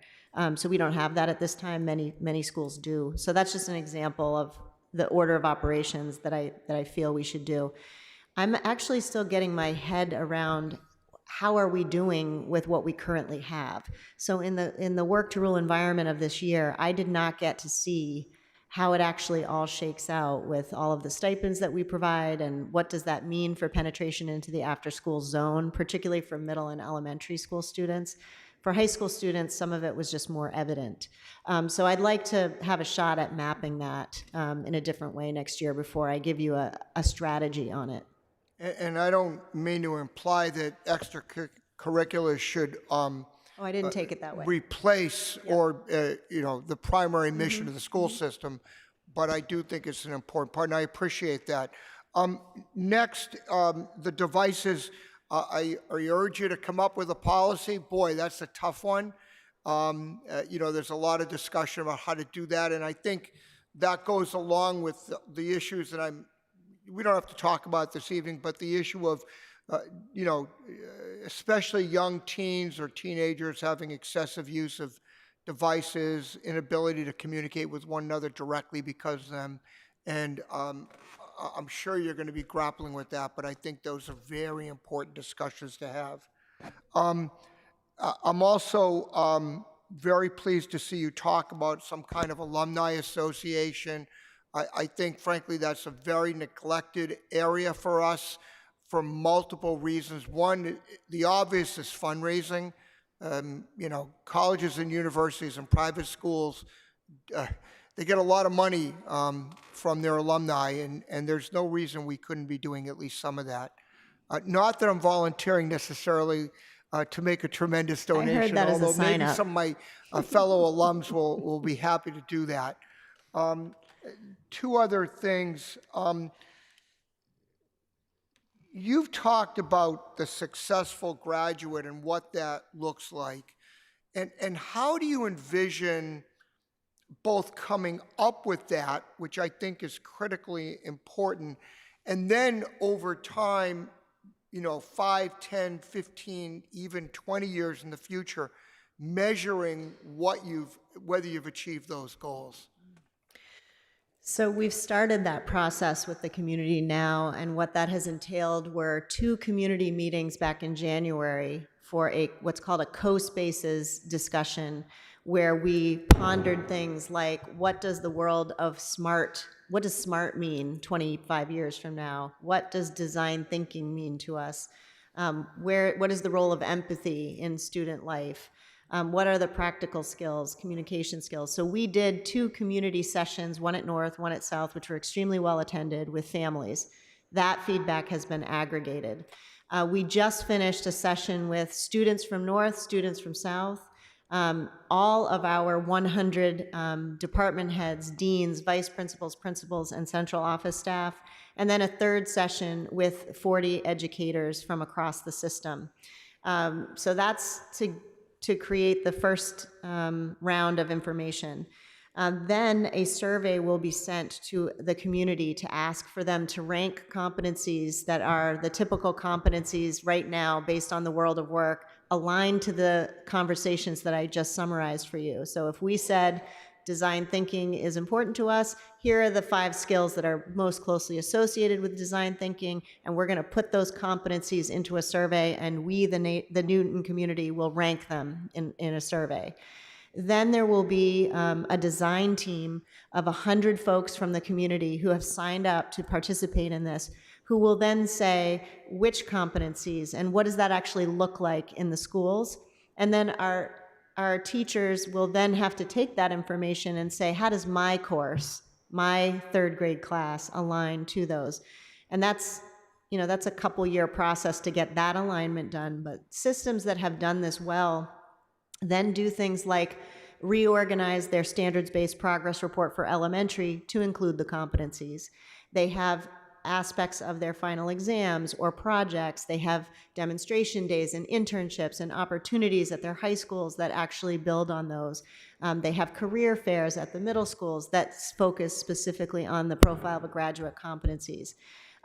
We just visited, department head from South, Jerry Gagnon, and I visited Mendon Region Upton High School, which they are redoing their profile of a graduate after 10 years to become a profile of a learner. And they have created a portfolio system and a mastery transcript that goes along with their traditional grade transcript that shows how they have mastered their competencies. And they use community panels of people in the field, business field, to say, I would like an advanced designation on my diploma that I'm an excellent communicator, and they prove it through a panel review of adults in their community. So we could do anything we want to do with this and make it as powerful as Newton residents and families want it to be. You know, I think that's absolutely terrific, and I'll be really, I understand there's a long-term project. I'll be really excited to see the results of that, and fully supportive of it. I'm all set, Chair Krinsman. Thank you so much. Thank you, President Laredo. Councilor Farrell, followed by Councilor Mickley. Councilor Farrell. Thank you, Chair. And again, thank you, Superintendent. It was an excellent presentation. I was very interested to hear you talk about your conversations with the business communities about future professions and what the world will look like. I used to work with 4 superintendents of schools who did exactly that 40 years ago. And I think it's really important. But my question really is, and I don't know how large a population this is in Newton, but there are many students, obviously, I think, who do not plan to go on to education post-high school. And I'm just wondering how they identify themselves or how you help to identify them, and whether you are satisfied with the curriculum you have to help support them immediately after school. Sure. So in the area of visions of the future, this is an area where much of Metro West is trying to define the possibilities for students who may not matriculate to college. So first of all, I just want to say that I have done my best to refresh my partnership with the American Legion Post, because military careers are very important, valued, and lead to productive lives of choice for students. So that has been a first set of outreach that has happened this year. Second, there are many pathways for certification and dual enrollment in training or college courses that we do not yet have in Newton, but those are programs that the state is heavily pushing in their high school redesign work, trying to illuminate those paths where maybe kids try some community college courses or get a certification. So for example, I told you that fitness and sports management is one of those top careers that has happened. In my prior district, we were working to get a fitness certification right out of high school, just as we offer a preschool certification for our students in our vocational program. Students in our vocational program, of course, is another option. But a challenge we have is there are so many students interested in our vocational program at North, but not enough slots or not enough schools. So we've been talking about adding particular new shops, perhaps, if we can withstand it size-wise. So I'm sort of saving that for subsequent years because we can't do it all in one budget. But once you execute additional CTE, Career Technical Education shops, you fund it the first time and then you receive funding for it in subsequent years. So we just have to decide when and how we want to do that and if we can. So I would put that in the high school pathways designation as things that we need to explore for students to give them more choice. You all set? Okay. Thank you, Councilor Farrell. Councilor Mickley, followed by Councilor Labovitz. Councilor Mickley. Thank you, Mr. Chair. Thank you, Dr. Nolan, for the great presentation. My question is about communication strategy, specifically how we can communicate better to the large majority of Newton that doesn't have kids in the public schools, the elderly or just people that aren't enrolled. Obviously, this is an age-old question. It's especially pertinent now with declining enrollment and increasing cost. For us on the city council, especially those that got to visit the schools, that really helps instill confidence to understand the growing needs, the mental health needs, the growing cost of education. But how do you think about making this case to the audience that doesn't get that kind of experience? For example, just tonight before this meeting, I was talking with a group of elderly residents in Newtonville, and they're just scratching their heads about this trend. I tried to explain to them, make the case, and we can, of course, have these conversations one at a time, but I think at a macro level, we really have to make this case to a more scalable audience. So wondering, A, how you think about approaching that, and B, how the city council could be a resource in also making that case. Well, one of the reasons that we wanted to move to this new Parent Square software is that anyone can sign up for our updates. So much like the mayor has a pretty broad reach through her program, we currently can't do that because we're bound by our student database, just the way it's set up. You can only get it if you are someone who's in that database. So rather than put time and money to restructure that, we're going to a different tool that can allow residents to get that information in any language that they like, sent directly to their phones.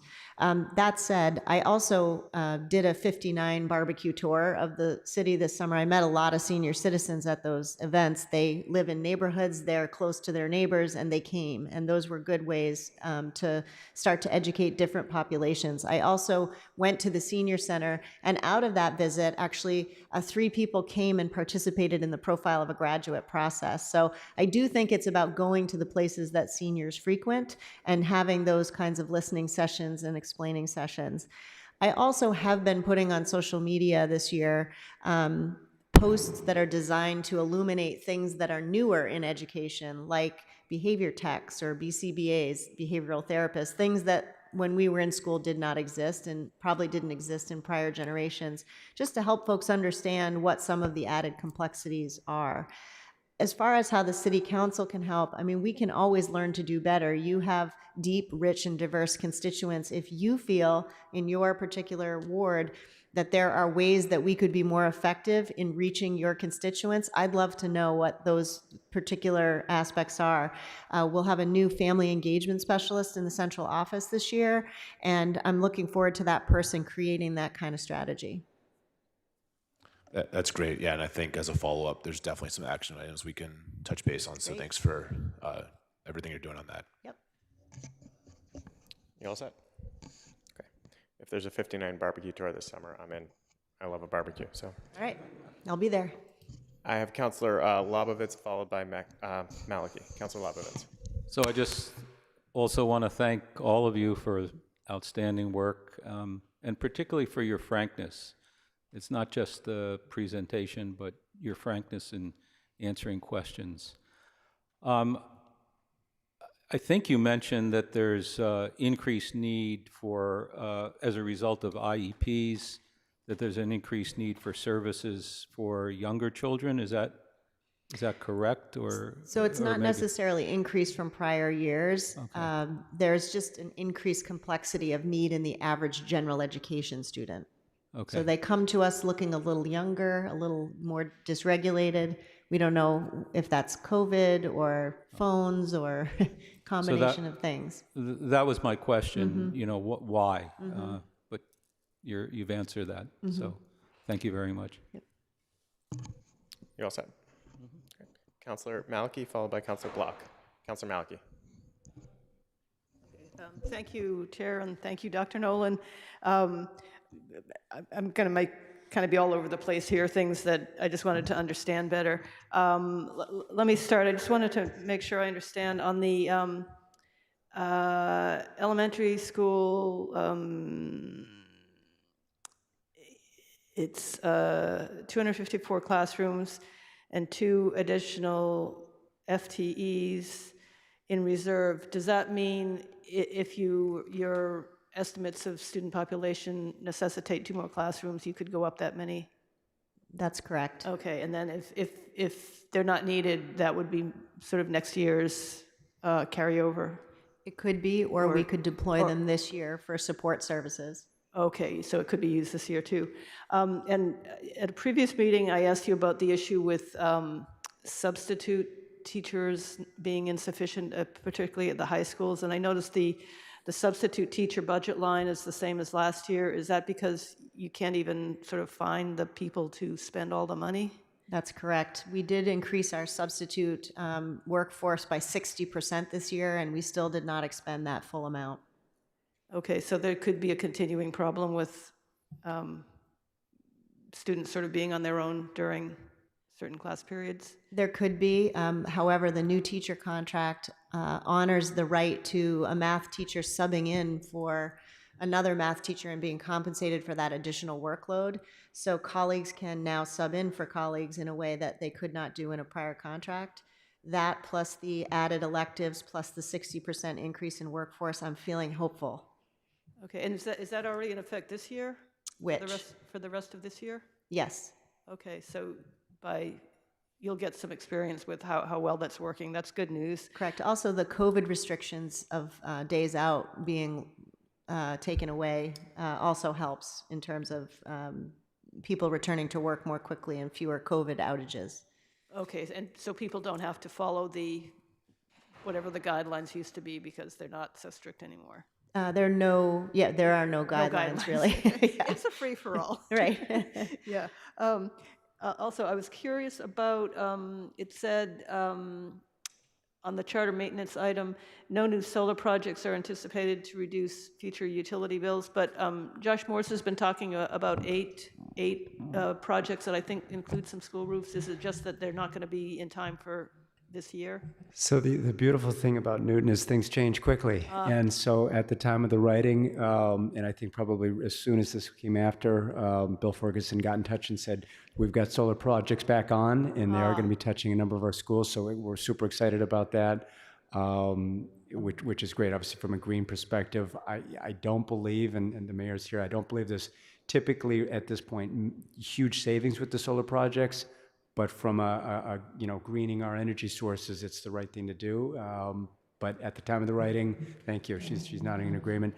At the time of the writing, the solar projects were off, and I think a vendor came in that is now looking at providing solar. So we'll be updating, and when we update the school committee and facility projects, we'll make sure that they're up to date with those. Okay, and I think those were mostly roof projects, I think. I think there are roof and actually some canopy projects, some parking lot canopy projects as well. Okay, I would ask you, please, any trees that they decided not to cut down before, I hope they will still not be cut down, because it was a very marginal effect on the solar output.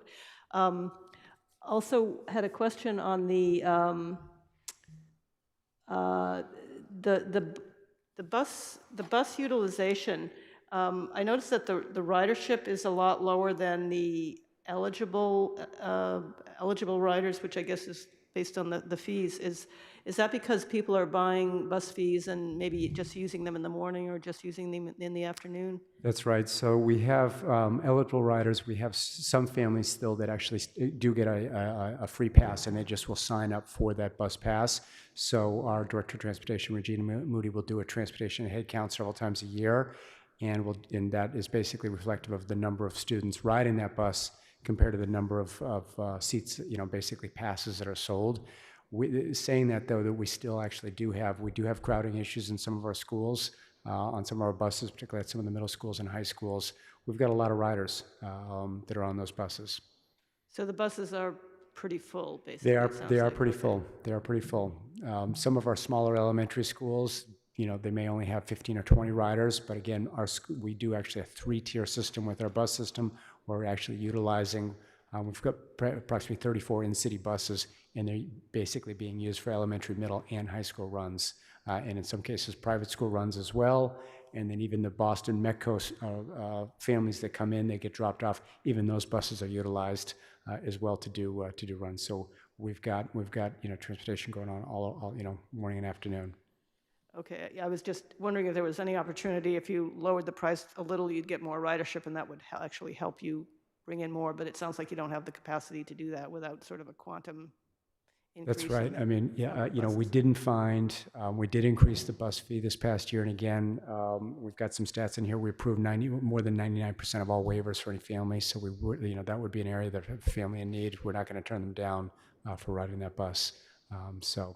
There's certainly, we want families to take the bus if that's an option for them. Yeah, and I see you have 2 more years, so would FY 25 and 26 be the 2 remaining years on the 5-year bus contract? That's correct. With Eastern Bus, that's the 2 remaining years. Yeah, and I guess it sounds like maybe we don't have to worry about the parking issue with the Craft Street project being delayed, but after that, I always wonder what's going to happen.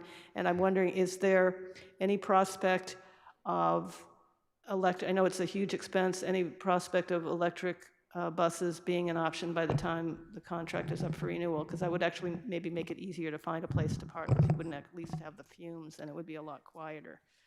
So the electric buses are in the hands of the bus companies, and we joined as a region last year, Needham, Newton, Natick, all of Metro West, to try to work with bus companies to take that on. Since we don't own our own buses, we are at the mercy of these transportation providers. So when we can certainly work to try to incentivize that through our request for proposal, but I've not seen that trend coming to fruition across Metro West. And I think that was it. Thank you very much. Thanks, Councilor Maliki. Councilor Block, followed by Lucas. Councilor Block. Thank you, Chair Krinsman. Dr. Nolan, thank you for a very informative presentation. I was taken with your reference to the kindergarten aid arbitration costing $830,000 annually. Is there anything else like that outside of the normal fluctuations in all of the aspects of your budget? Is there anything else like that that's not budgeted that you think is plausible for us to have to pay for next year? Or is that the only item in that sort of category? So as for FY25, no. In subsequent years, I think the Metco funding will be an issue. And I always just want to say that in any school district, legal costs can skyrocket if there is some type of litigation that we didn't foresee. So those are the types of emergency funds that we typically have. Yeah, any district would have that liability. Okay, thanks. The mayor has just nudged me to say electricity, so she may know more about what's coming than I do. Well, I suspect we'll have to have some discussions both in school committee and city council about how to fund these kinds of unbudgeted but mandatory expenses. And yes, the Metco was another example, but I took your point about that probably being an FY 2026 expense, but that's also, well, presumably something that we can include in the regular budget process next year. So thank you very, very much for everything you're doing. Thank you. Appreciate it. Counselor Lucas? Thank you, Chair, and thank you, Dr. Nolan, for the presentation and answering the questions from the council. One of the things that I have heard a lot about the Newton schools and its spending, particularly the budget, is the fact that our enrollment has dropped, I think by about 1,100 students since COVID, and the amount of money that the school department is spending, even though the enrollment is going down. So one of the things that I looked at is I looked at the last budget that was passed before COVID. And I found that the school department budget was 55% of the city's operating budget. And this one, it's 54% of the city's operating budget. So the amount of money that we are spending relative to the city's operating budget for the schools is going down. I think that's the right place to be, where our budget is at right now, considering all of our constraints and the failed override from last year. But one question that I have, and I don't know if this has already taken place, and if so, if you could point me in the right direction, is does the school department know precisely why the enrollment has dropped and why families are leaving NPS? So I've reached out to all private school families, and I certainly can provide a summary report to you of that information. It ranges from religious choices to dissatisfaction with the school system to we have always been a private school family and we want to remain one. So those are certainly forces that are occurring. But if you listen to our demographer recently discuss fertility rates in Massachusetts and in our region anyway, there's just a decline in the number of school-aged children that are in Massachusetts. Massachusetts is one of the lowest fertility rates in the United States. Metro West is at the top or bottom, however you would say it, of fertility rates, dropping here in Metro West. And I would say that coupled with the housing price pressures of purchasing real estate in Newton and Metro West precludes young families from matriculating at the rate that they may have in prior generations. I think that whole combination has made it hard for families to come on board. I noticed that Ms. Lemieux has raised her hand. Ms. Lemieux, were you looking to respond perhaps to that sort of the first half of Councilor Lucas's question? Yes, thank you, Mr. Chair. If I can just quickly say, one of the reasons that it appears that the school department budget is a lower percentage than it has typically been is last year, you may recall that we moved over $3 million worth of OPEB costs out of the school budget into the city side budget. And so $3 million is more than 1%. And so that's what accounted really for that change from 55% to 54%. So I just wanted to clarify that for everybody. I was going to try to say it was awesome leadership at the top, but. Councilor Lucas, please go ahead. Thank you. So I guess a follow-up to Ms. Lemieux is that what you're saying is that the school spending is relatively the same, not a drop in 1%. The amount on spending on actually educating students Correct. has remained the same. Correct.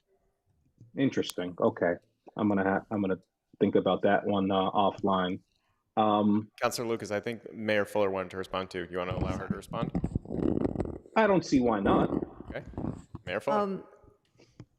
Councilor, I would urge all of us to, yes, first start by looking at the numbers. Fewer students, higher budget, and you go, that doesn't make sense. then I would encourage you to listen carefully, particularly to the superintendent. We are living in a world where the educational needs, particularly post-pandemic, have expanded dramatically. The social and emotional supports that our schools are providing our students have expanded. With pride, the diversity of needs of our students have expanded. I am proud that we continue to invest in our next generation. And early on in the superintendent's presentation tonight, she noted many, many more ways that we could support our children, even beyond our current budget, which is larger than usual. So we will continue, I believe, to always want to invest in our students, our schools, and the next generation. And that's a fundamental bedrock value of Newton, and I would say also stabilizes and grows our home values year after year. And Councilor Lucas, just to put some numbers on that dynamic, from 2019 to 2023, our enrollment declined about 8%. To answer your question, that was happening slowly and then happened very acutely as obviously our schools were closed and private schools and other schools were open. No mystery there. With that 8% drop in enrollment, there was a 4% drop in classroom teachers. So that was the impact of fewer students in our buildings, but that was entirely backfilled and then some more by special education teachers and student aides. And that is just reflective of that higher level of student services that's required. So those are the numbers.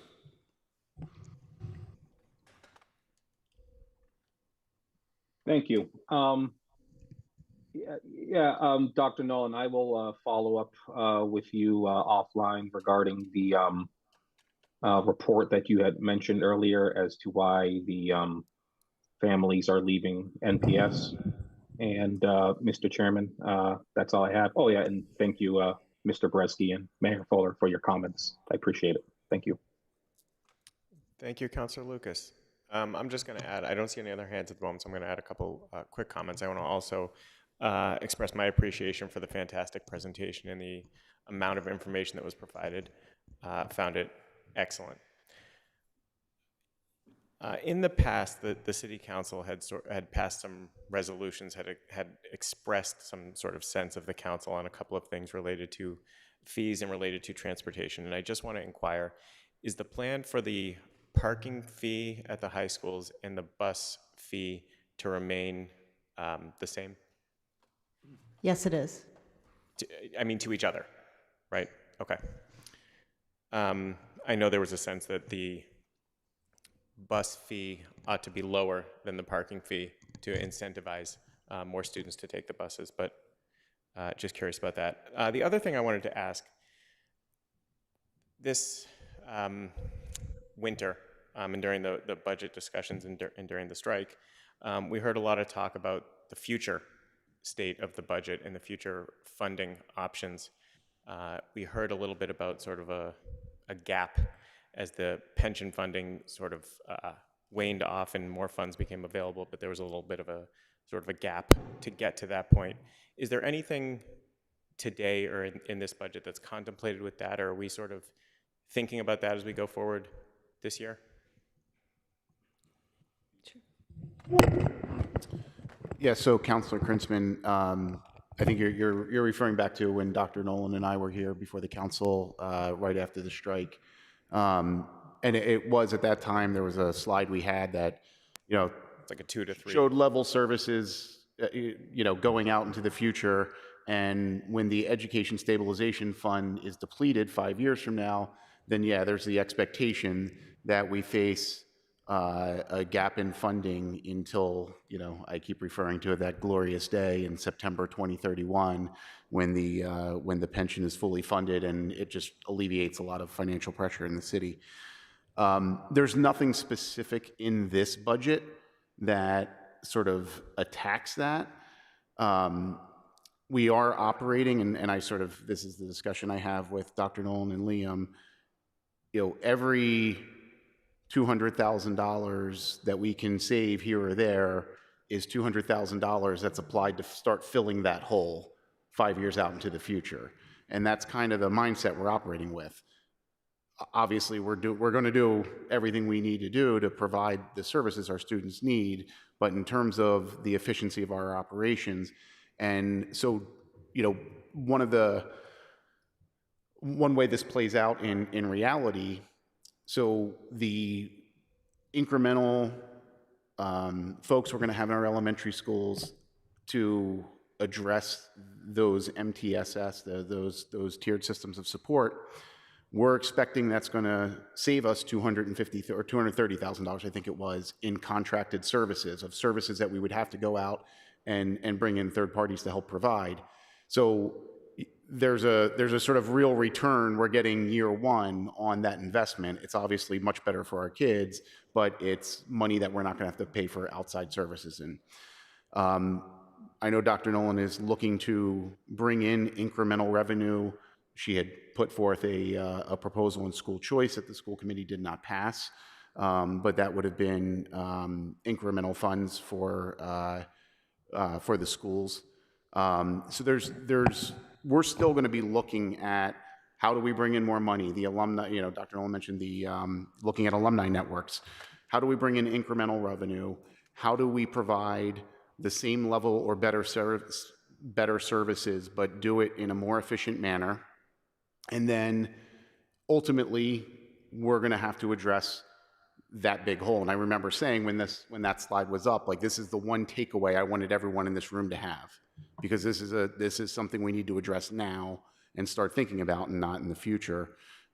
So I think because we have the Education Stabilization Fund set up, that provides a great vehicle for us to start really looking to fill that bucket whenever we can.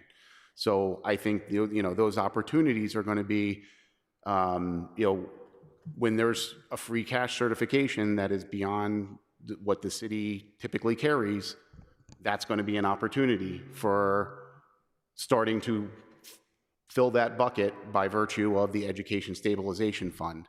So I think that's, we've got to be thinking about that every step of the way from now until, till that time comes. But there's not going to be any one magic thing. It's going to be a combination of things that's going to get us there.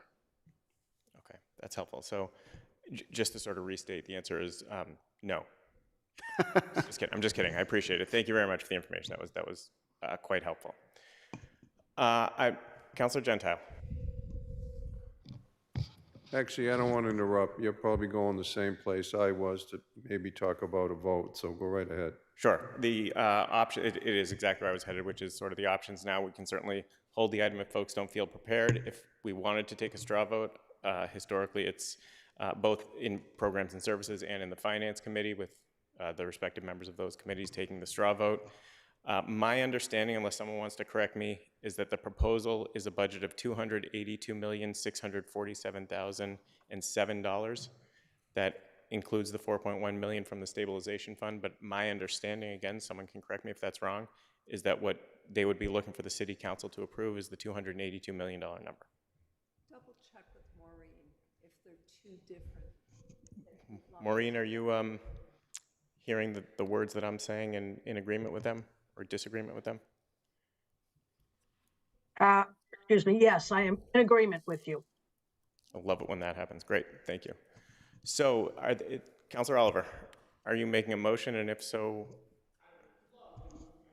okay. So, in the Programs and Services Committee, Councilor Oliver has moved approval. Any discussion in programs and services on that for the straw vote again?